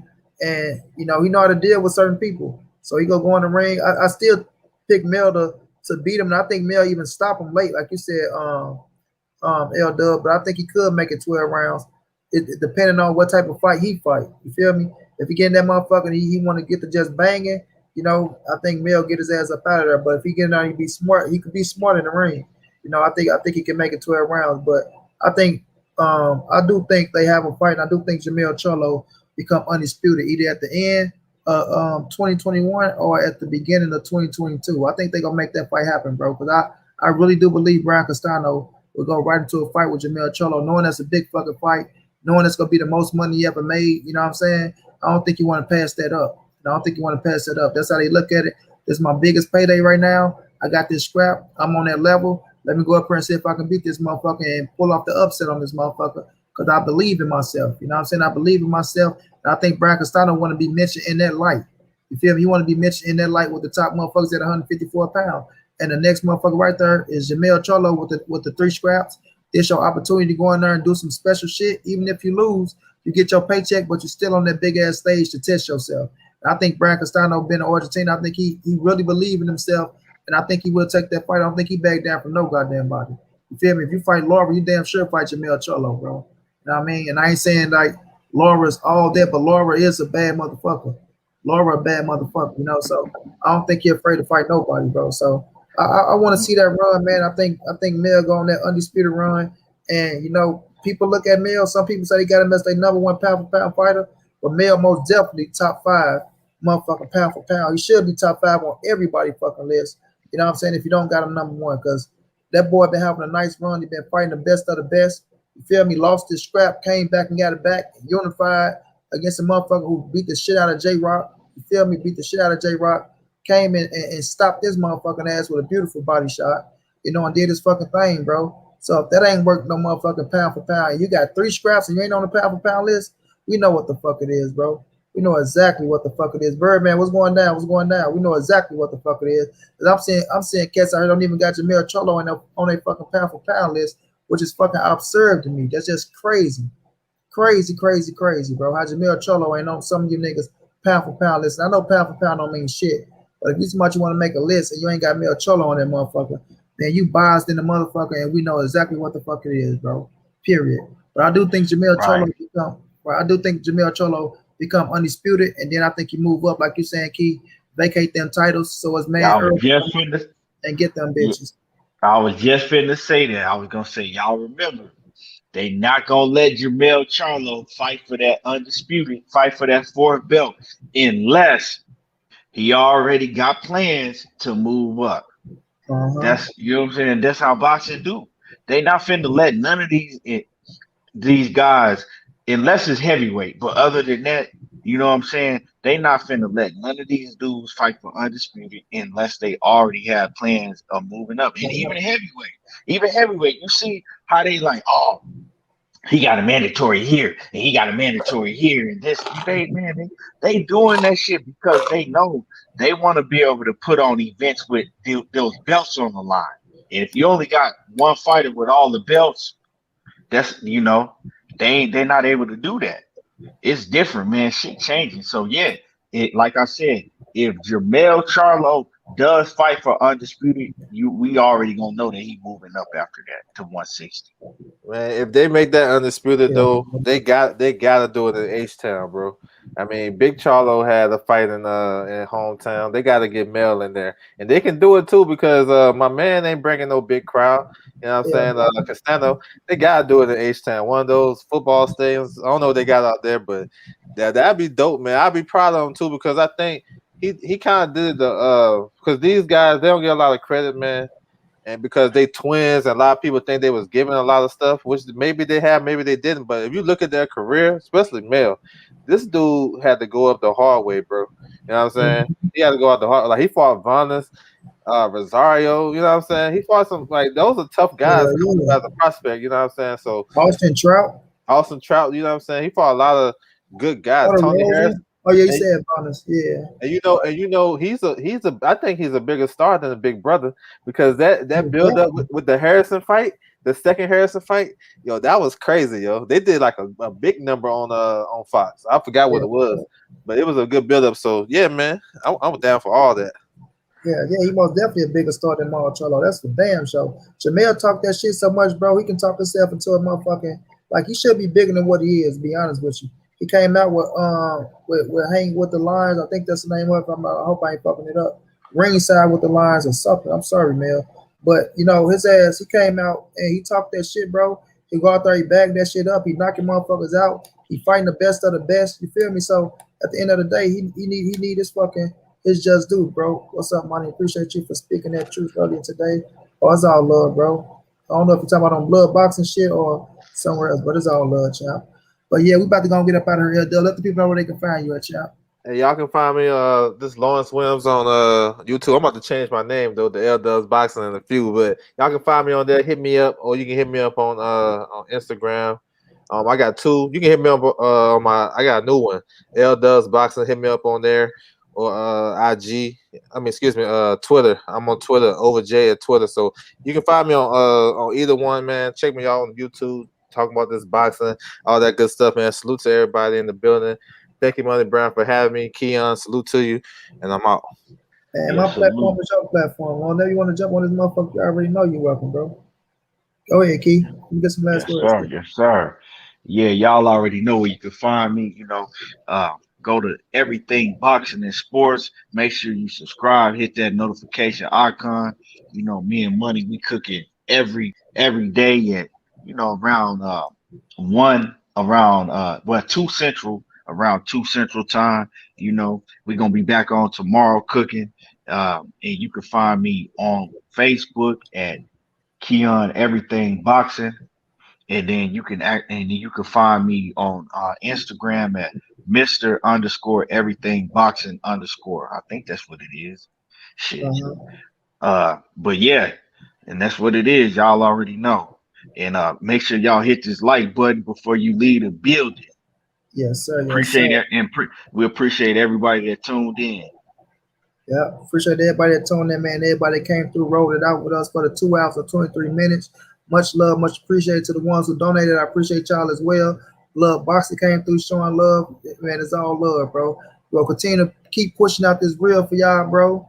I'm gonna start bringing them fighters back for y'all too, man. But I ain't gonna say it ain't the right fighters, but I want to bring y'all something big, bro. Y'all deserve that shit, But it's all love, man. Y'all know what it is, man. It's your boy Money. It's the NSBC moving. Ain't nobody safe in these streets. Hit them thumbs up, subscribe to the channel. And I gotta say, battle my baby Sheena. Peace out, baby Sheena. Peace out. Great show, Money, Keon, Lawrence. Peace and blessings to the chat. All love. I stand switch. If you want to donate, OG Money on Cash App, treyhampton52@gmail.com on PayPal. If you can't, just tell a friend, hit the subscribe button, like, comment, share the video, and how your boy get down, man. Big dog status. We have this piece.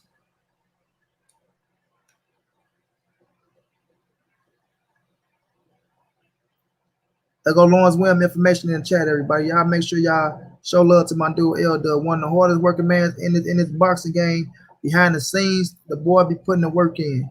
Keep us updated with a lot of great fucking news, man. Much love to you, Lawrence, bro. I appreciate you, champ. Sheena, I love you, Sheena.